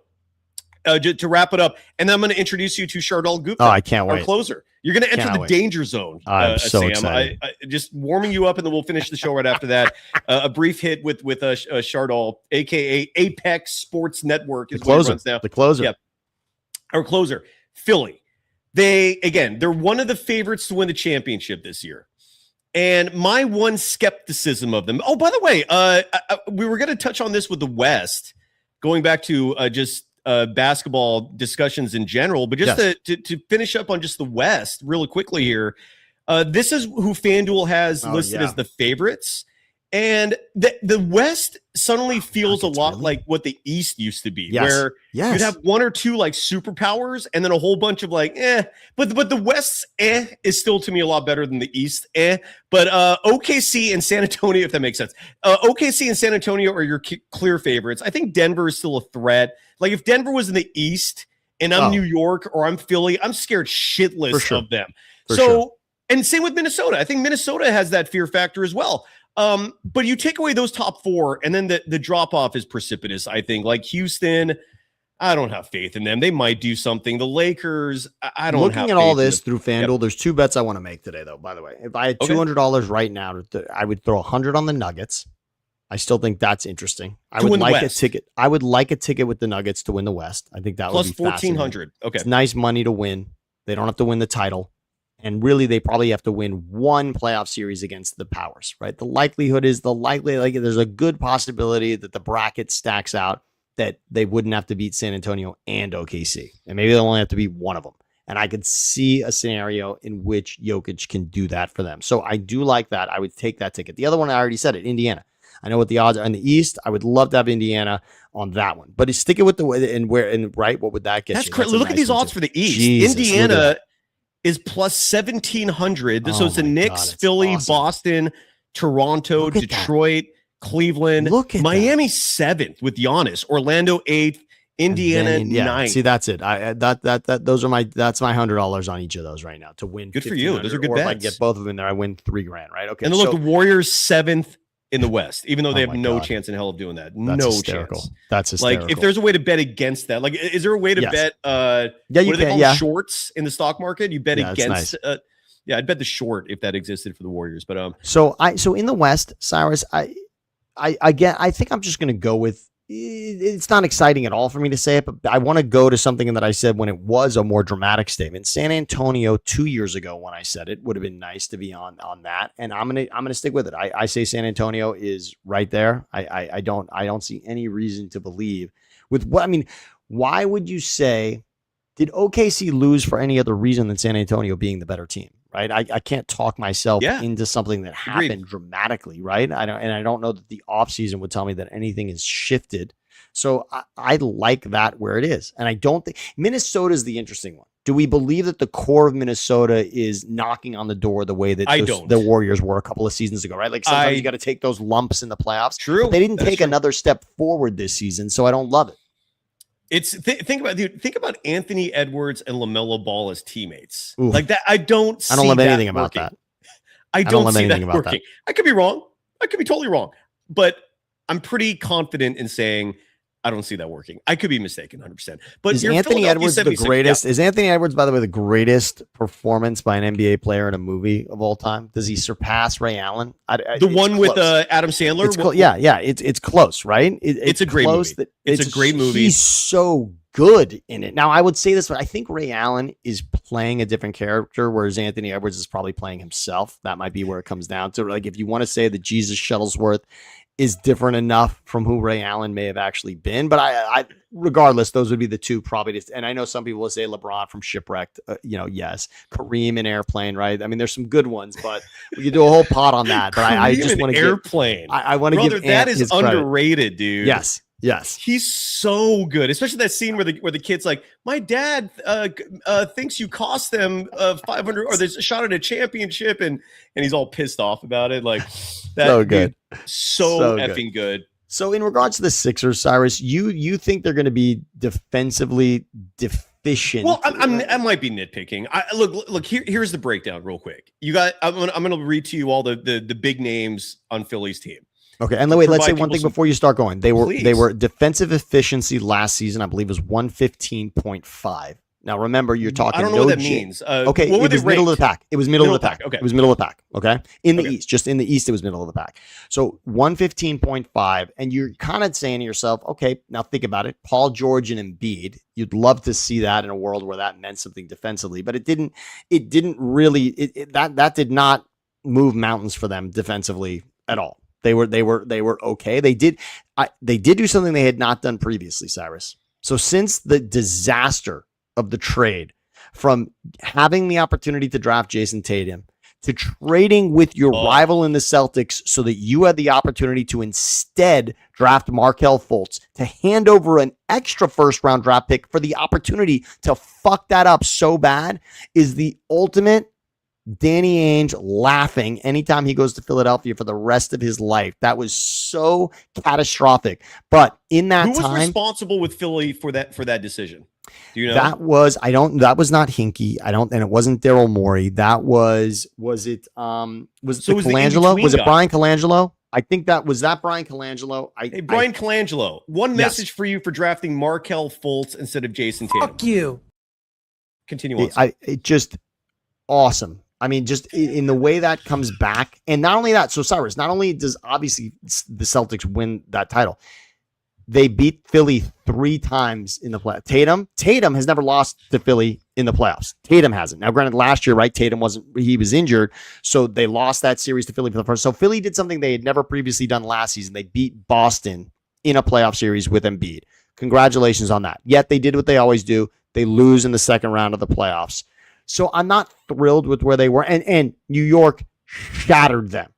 I mean, New York scored at will against the Sixers. That was not a series. That was, I mean, think about it. It was the Mother Day Massacre, right? In the sweep, the fourth game was not even close whatsoever. There was no difference between being in the Garden or being in Philly. That series was over the minute that it started. And I would not have thought that. That looked like a competitive series when it started, and it was anything but. So, how much is Paul George out, Jaylen Brown in, LeBron in? Also, do you like Simons? Do you like Wade? I'm going to read you all the names because when you actually break it down, they're scary good, right? So the starting five we all know. It's Embiid, Jaylen Brown, LeBron James, Tyrese Maxey. And apologies for this wild take, but I do believe it with conviction. VJ Edgecombe to me is the best player in the Sixers. And all he needs is experience. You guys have such a special player. And I get that for this coming season, Nick Nurse is probably going to sit him down and go, look, man, like you're going to be a superstar in this game, but look around you and understand that you got to play a part if this is going to work. With that said, I love VJ Edgecombe. The fact that you guys got him is unbelievable. With that said, that's your starting five. Then you have Dean Wade coming off the bench. He gives you shooting and he gives you size. He's 6'9". Anthony Simons, who's an awesome guard. Then you got your draft pick. Talk about luck just piling on for the Sixers. LeBaron Fallon Jr. or Philon, I'm sorry, I forgot how you pronounce his name. He falls to you. This is a guy that a lot of people had pegged as a lottery pick. He falls to the Sixers in the 20s. He's coming off the bench for you, and he's going to play some minutes. Anyone else? Oh, and I don't know who Adam Bona is. He's the backup center. Can you enlighten us on that? No, I read today, actually, that they feel okay. They know that they need something behind Embiid, so there is confidence in Philly. They don't have anyone there that's just a placeholder because they understand there's real minutes involved there, right? You can't have somebody behind Embiid, so they do believe in that, at least enough. We're talking, 25 games here that you're going to know that you're going to be without Embiid. Obviously, they're not putting massive dollars into that, but the money that LeBron saves them allows them, Cyrus, to have the depth that you're talking about. Right. With LeBron James cost you $4 million a season. That changes the math considerably. We know the commitment to Embiid. We know the commitment, obviously, to Maxey and then the Jaylen Brown trade. That money's there, but Paul George out for some of that. This is Bob Myers at his best. This is clearly Bob Myers at his best. What he's doing with the numbers here, this is not a team that has busted, right? They didn't bust the bank here. They're doing what every team does, right? Playing by those margins, first apron, second apron. I'm not going to get into all that, but they've done it right. And obviously getting LeBron for him to agree for the 2 seasons at $8 million, that helps. It's you have a great team, dude. My issue is defense because Joel Embiid, I think he's a good defender, but health is an issue, right? And I don't know if he can stand toe-to-toe with a Wemby in the NBA Finals when Wemby's stretching the floor. I'd like to see, look, I love that idea because Embiid so often walks on the court knowing that from an athletic standpoint, he's the alpha. I'm really fascinated to see, especially when New York really dominated him in that, right? So he's already got to feel like, well, shit, that wasn't even Wemby, right? I mean, that was that Knicks team. It's not like the Knicks team from a physicality standpoint was supposed to, but none of that was competitive in any way. So they got swept. Yeah, it was a sweep. Justifiably. It was ugly.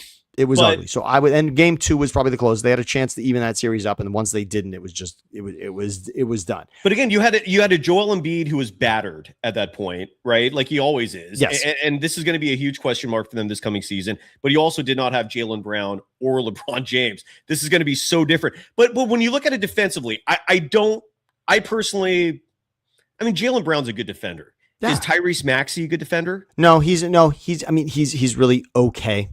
I mean, let me ask you this. Let me ask you this. Do you trust Philly's defense? You would know better than me. Do you trust their defense? I'll let you finish. Unfortunately, Cyrus, again, what I can't get out of my mind, it's there's been a lot of second round defeats, and some of them have been by better teams. And obviously the year that Toronto won it all, that's a better team. And the Knicks won it all this year, but I didn't think they were a better team coming into it. It's the year they lost to the Hawks.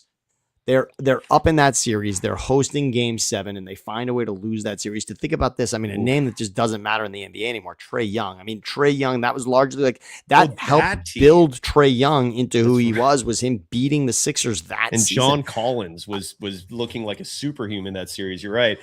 I can't get out of my mind. That's hurt. A series where you're not good enough defensively. They had Ben Simmons then, and I understand. And Ben Simmons got a lot of crap for something he didn't do offensively. He absolutely passed up on a layup in Game 7. There's a lot to that, but I hated so much of what I saw there. Yeah. I will simply put a pin in it by saying this, Cyrus. Jaylen Brown has a chance for this team to be elite defensively. There is that chance. And because of what's happening offensively, because a lot of people say, well, you're rolling one ball out for this team, and you've got Edgecombe and Maxey and LeBron and Jaylen Brown to feed. All of that, right? You got to get Embiid, Edgecombe, Maxey, Brown, and LeBron the ball offensively. So maybe because of that, now for one of those guys, and the one who's most poised to do it is Brown, maybe if it's not as much about the offensive side for you, you can be the difference defensively because we're going to have enough scoring. So Nick Nurse had one of the best two-way players of all time in his best season to win a title, right? I mean, look, what he did with Kawhi, is this the opportunity for Nick Nurse? Because Nick Nurse hasn't done shit here either. Doc Rivers didn't do shit with this team, and Nick Nurse to this point hasn't done shit with this team. No one's impressed with where Philly's gone. Here's the opportunity. Nick Nurse did it when no one was expecting it with Kawhi. Now everyone's expecting it. I've seen Nick Nurse do a lot. That team was impressive defensively, the team that won it all with Toronto. He can do that. He got it out of Kawhi. The best anyone's ever gotten out of Kawhi, we can all admit, was Nick Nurse. Yeah. Is he going to do that with Jaylen Brown? I mean, you could argue Pop did pretty good too with that. Not bad. But I hear what you're saying. Kawhi by that point was like an everything player with the Spurs. It was a role. Yes. He won Finals MVP again. Still damn impressive. But it is crazy. Kawhi has two of those, two Finals MVPs, and he's with Toronto now. Well, not officially yet, but he's about to be there. Before we go into the danger zone, one last Steve Kerr thing that I want you to be aware of and maybe Steve Fisher. I was going to say Steve Fisher got a lot out of him also. Kawhi defensively. Steve Fisher, San Diego State. Yes, I go back all the way, back all the way with Kawhi. Former Michigan coach. You're absolutely Michigan. right. Well, he had Fab Four. Steve Fisher was Fab. Four. Yeah, the Fab Five. He was Fab Five, and then he was Kawhi's coach. Fab Four, Fab Five. Yeah, whatever. Yeah. Steve Kerr also was a huge reason why the Warriors did not draft Anthony Edwards. So add that to the list of me just kind of having enough of the Steve Kerr experience. Yes. A few things in the chat, and if you're unaware of that story, we've talked about it extensively. Steve Kerr saw Anthony Edwards workout, called him lazy, did not think he had the proper work ethic, loved James Wiseman. Everyone loves to point the finger at Lacob for desiring Wiseman, pointing the finger at Myers. Steve Kerr visited James Wiseman 8 times during that COVID offseason to get to know James Wiseman, fell in love with him. And then 2 years later was like, no, we're good. Few things in the chat here. And then we'll go to the danger zone. Jason Lewis writing, Steph is being wasted. He needs to speak up. Jason, I'm sorry to break your heart here. Steph has spoken up. This is what he wants. This is why. Now, look, the good news is he's going to retire a Golden State Warrior. He's a lifer. I love that. Unfortunately, he wants, Steve Kerr, and he wants old people, and he wants comfort, and he's earned it. If anyone's earned it, if there's one person I will never criticize, it's Steph. His coach, I have some reservations. Daze in her chat, another example of someone who puts a lot of weight on. That's not the comment I wanted to put down. There was another quote from Daze. He's one of our audience members who loves Kerr, who thinks Brandon Pajemski is a special talent. Wow, that's a laugh. I love and he that. Also writes Jaylen Brown overrated because he's one of these guys that thinks individual net rating is a real stat. Sam, your thoughts on Jaylen Brown being overrated? Well, we're about to find out. We're about to find out. I mean, what Jaylen Brown already did last season, I understand the Game 7 loss to Philly has a bad taste in everyone's mouth, but dragging that team to the threshold they did, to the 50 wins, the way that it did the 2 seed, right? Were they the 2 seed in the East? I mean, that was impressive what happened last season. I'm sorry. He's about, I don't think you're never going to be able to take that away from him because that was without Tatum. And now in Philly, he's going to get a lot. Look, there's going to be pressure. The LeBron thing adds another layer to it. There's going to be pressure to what Philly can do. I just want to remind everyone again, Philly has never seen the Eastern Conference Final. So if Brown gets this team to the Eastern Conference Final, and then they lose, either they lose the Eastern Conference Final, they've done something they hadn't done since 2001. Embiid's been an MVP, and they haven't been to the Eastern Conference Final. Are you lowering the bar of expectation so that you don't get disappointed? Part of the championship. Look, part of that has to be, as a sports fan, we have to develop a callus. And we're not little kids anymore, Cyrus. I can't dream that every season is going to be a championship, right? I understand that you and I live in an era with Chiefs, Patriots, and Warriors. We've seen dynasties, but I also have to be smart enough to understand that for my team, like for all of us, to just say going into a season, is my team about to become a dynasty? Like, that's so far-fetched. I don't want to think that. Now, would it be? Is it possible that they could win it all? It's possible. I still would say OKC and San Antonio. Possible, yes. I would still say OKC and San Antonio would be favored against Philly in the final right now. That's also okay. Fair. So even if you want to take the East out of it, and I'm not giving them the East, but I'm just going to tell you that a team that had Jimmy Butler, Ben Simmons, Joel Embiid, and Tobias Harris lost in the second round. And that still, to me, is the best lineup Philly has had. This one on paper looks great, but I'm going to have to see it, Cyrus. I'm going to have to see it. I'm excited. Jason Tatum, to me, Jason Tatum still owns this team. There's something about that Danny Ainge trade. There's something about Markelle Fultz watching from wherever the hell he is. I think he's, by the way, I think he plays in the G League for Toronto. I think that's where Markelle Fultz is, honestly. I swear to God. Yes. So something about that will always haunt me. And until I see it, I need to see. I remember the years when Embiid was dominating. I remember I used to tweet out, "Oh, good news, everybody in Philly. The Sixers are the best team in the East if you take out Milwaukee and Boston." Luckily, they shouldn't get in their way, right? They won't have to see Milwaukee or Boston anywhere, right, on their way to getting to the NBA Finals. Are you fucking kidding me? That's like talking about a team in the West right now and saying don't worry, the only teams they're not better than are the Thunder and the Spurs. But I can see a path to the NBA Finals. What are you fucking kidding me? So I'm going to have to see it, all right? I'm going to have to see it. I love it. All right, without further ado, let's go into the danger zone. This is Sam popping his cherry. Shooty Smokehouse, who's going to be a future sponsor of this show, dropping $2 saying, Chardal the GOAT. Chardal got called the GOAT. Look at this. Shooty singing high praise. And without further ado, let's go into it. He's even got an open, Sam. This is we're going into the danger zone. Hope you're ready. It's dangerous. I'm a stay-at-home son.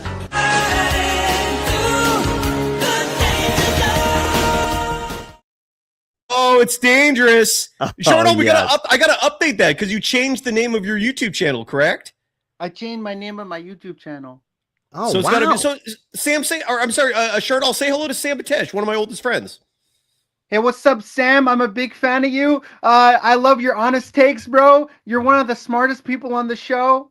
You bring it. You bring it every single day. You bring it, bro. Like look at that praise. I can't compete. If I compete against Sam, I'll lose. Chardal, look at that. Chardal comes in with bravado usually. If I try and go up against you any day, I'm gonna lose. You're gonna take me down hands on every day. Sam, Chardal does not act in deference like this typically. Normally he's coming in with bluster, with moxie. Today he's like just giving respect. Look at this. Chardal, thank you for that. Like you're the greatest. I don't want you to lose the luster, Chardal. You come in and you do your thing. I'm here at this point. It's your inning, right? I may be the setup guy, but I was here for the 8th. You're here for the 9th. This is your inning, man. I'm sorry. I love watching you on the Damon Bruce show. You and Damon just hit. I love watching you. You two do a great job on his show. Chardal, I watch you on Damon Bruce's show, man. Chardal, I'm gonna fix your open to reflect your new YouTube channel. But we gotta play it again because I forgot to include the music. So one more time, let's go back into the danger zone. Stay-at-home son.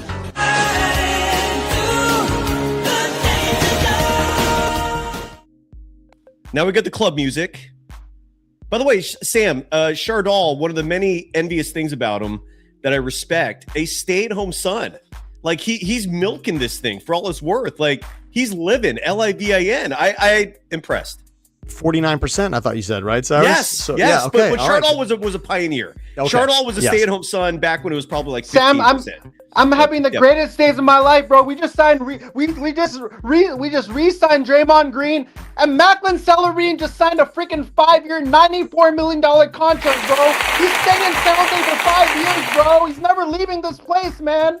He's a hockey guy. Chardal's a hockey guy. I love Macklin Celebrini, man. He's staying in San Jose for 5 years, bro. That guy's never leaving San Jose. There's no way that guy's leaving. Like Steph Curry's never leaving the Warriors. I believe in Macklin also, Chardal. And if you remember, before the Olympics started, I had actually said, watch out for Team Canada because Macklin Celebrini is going to be a difference. He nearly led that tournament in scoring. Macklin Celebrini is a stud. The Sharks are going to make the playoffs this year. They had 2 draft picks within the top 10 this season. Watch out for your San Jose Sharks. Sharks on the power play. I do. I love it. I love it, Chardal. By the way, we have someone in the chat who goes by Nicholas Kerr. He always comes close to he's gotten me a couple times, you son of a bitch. But I forgot to play this clip, and Nicholas Kerr reminded me of this right now. There is not one, but 2 AI clips. And again, this is not an AI friendly show, but when you're making content like this, we gotta it's gotta be acknowledged. So this is an AI clip that is trying to capture what is going on with the Golden State Warriors. Chardal, I don't know if you've seen this yet, Sam, but you know what I love about you? Fire me up every single day, bro. Here is thank you, Chardal. You fire all of us up. You light a fire under my ass. I think that's a good thing. Here is an AI clip of what went down. This is a reimagining of Stephen Curry in Steve Kerr's office with Draymond Green sitting there, not happy about the offseason. This does not reflect reality, but it's funny as F. You fucking idiot. You promised me LeBum and you give me another year with this goddamn donkey.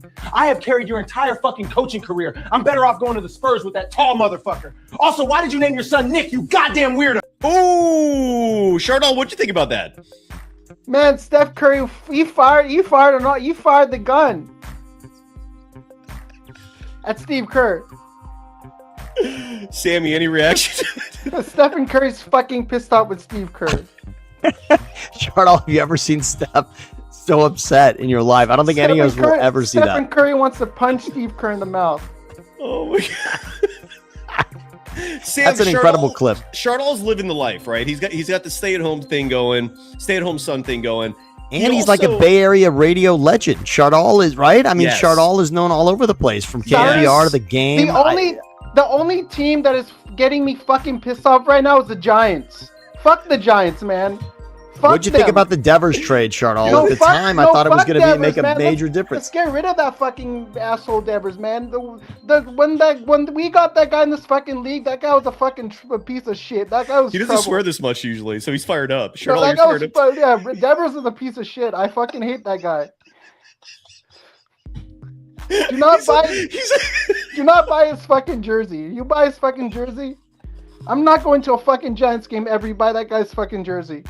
Devers just crushed my Angels this weekend, by the way. No, that guy's a fucker. That guy's a fucking bitch. Well, you might as well just drop it, eat shit, and die, Devers, right, Chardal? I want to kick him in the ass. Sam, I love you, brother. Thanks for doing this. Sam, this is the reason why it's a danger zone. Never know what I might say on the danger zone. I might curse on the danger zone. That's why you got to be. I'm warned. That's why I warn people when you come in here.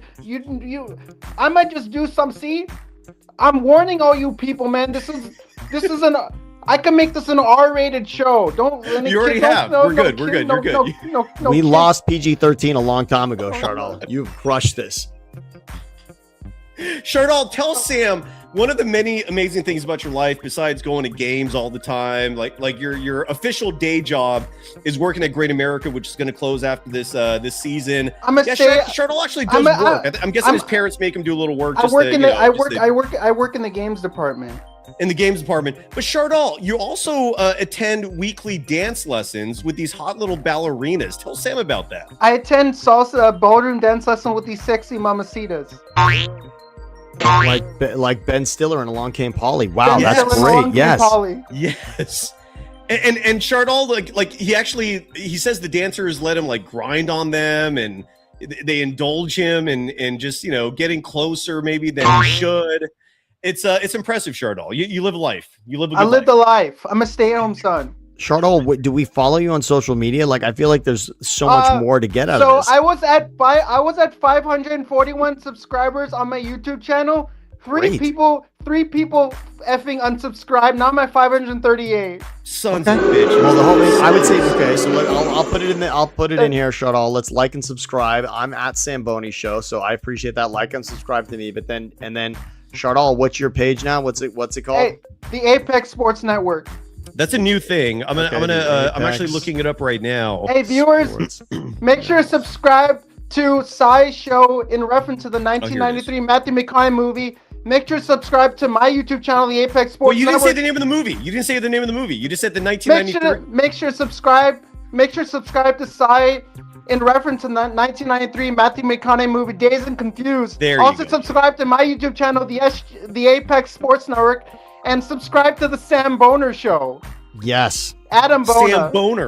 No, Sam Boner Show. Sam Boner. Sam Boner. Okay. Adam Boner. Sixers reference. Adam Boner, the backup center. Adam Boner. Chardol, you did great, buddy. Good job. Can I be the co-host? I passed with the tryouts. I didn't know this was a tryout, but you did well. Can I become a co-host? This was a tryout. Chardol, I've said this before and I'll say it again. You're so good at the closer role. I don't want to mess with a good thing. So can I make a suggestion here? Let me make a joke about in reference to Adam Boner. Adam Boner. Whenever Adam Boner steps into a room, he gets a boner. I have a suggestion. I feel okay. So Chardol, closer role is very good. I also think he could be your pitching coach, Cyrus. And here's what I mean. Chardol, if you had a list of topics, let's say that you wanted to get through in a show, you could have Chardol play a role where you actually kind of tap him on the shoulder and tell him to come out to the mound and have a chat with you. Like Chardol could transition you between topics. Chardol could come out and be like, Cyrus, right? We spent 18 minutes on Draymond. We still want to get to the LeBron defense in Philly. Like, let's move it along. I think Chardol could do that. Like, that could be a warm-up, a precursor to the co-hosting, where he could just come in and sort of move you from topic to topic. You don't have to say a lot in between. I really love it. You're keeping me on the show for a long time because I'm special member of this of Golden Days, right? You're a closer. So I'm special. Chardol, you should when Sam hosts his show on the Sam Boney, Sam Boner, Sam Boney. You should make appearances on his show too. Can I come on your show? Chardol, you're welcome in these comments anytime, and we're gonna find a way to get you on. All right, we're gonna make it happen. I would love to come on your show. That would be an honor. Love it, Chardol, love you. Hey, I'm gonna say bye to Sam now, okay? So the Warriors have 3 preseason games. They're gonna be playing the Lakers, the Clippers, and are they playing the Trailblazers? Sure. But Chardol, we love you. But yeah, I'm a big fan of you. I'm a big fan of your show. Big fan of your show. The Warriors have 3 preseason games. I'm gonna be watching all 3 of those games. They're gonna all be taking place at Chase Center. I love the preseason, man. Like preseasons is great for these young players to go out there and try their best and improve themselves. Make sure they're ready for the regular season. Remember, Chardol, Summer League champs here. Yaxel. Chardol, you love Yaxel, right? I love Yaxel. I love him too. Let me say one more thing before I leave. Of course.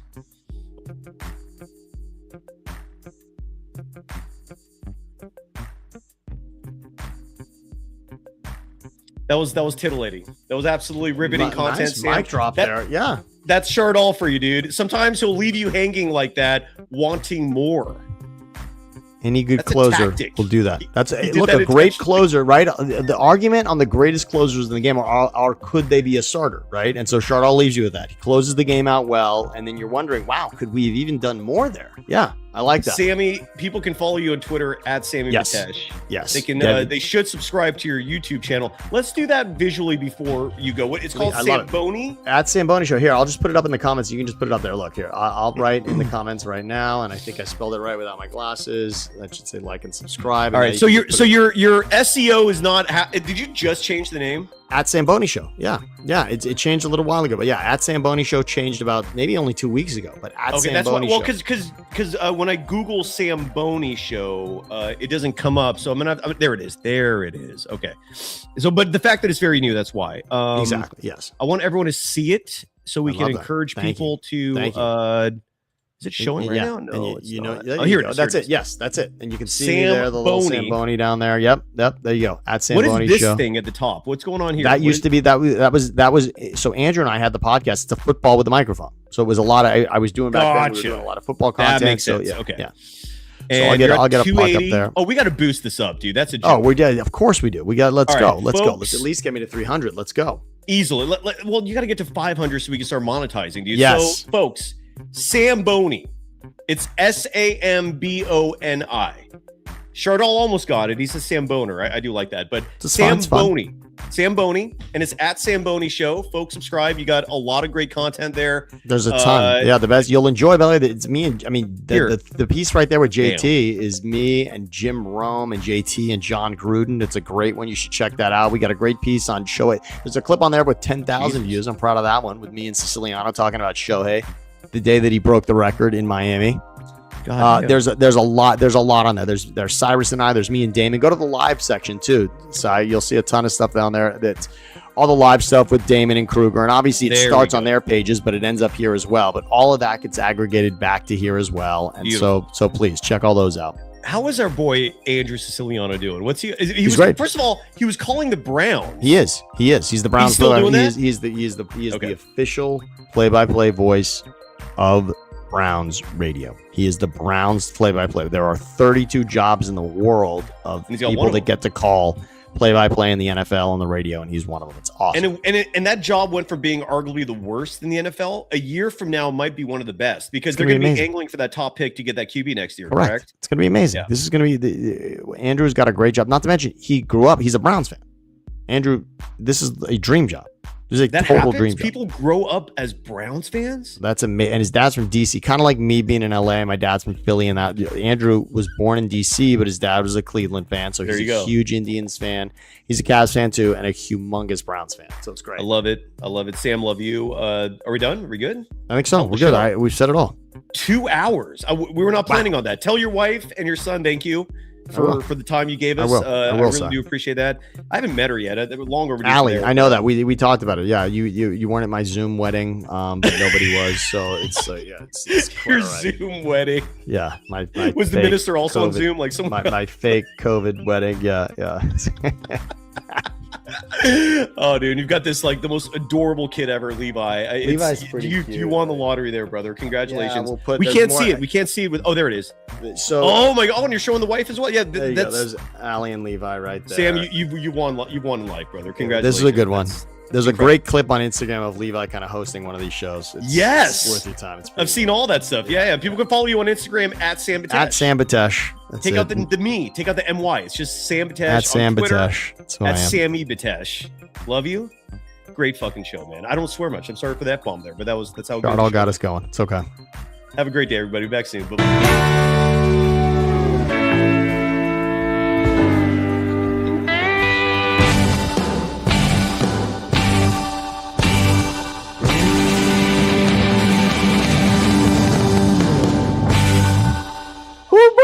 Bye.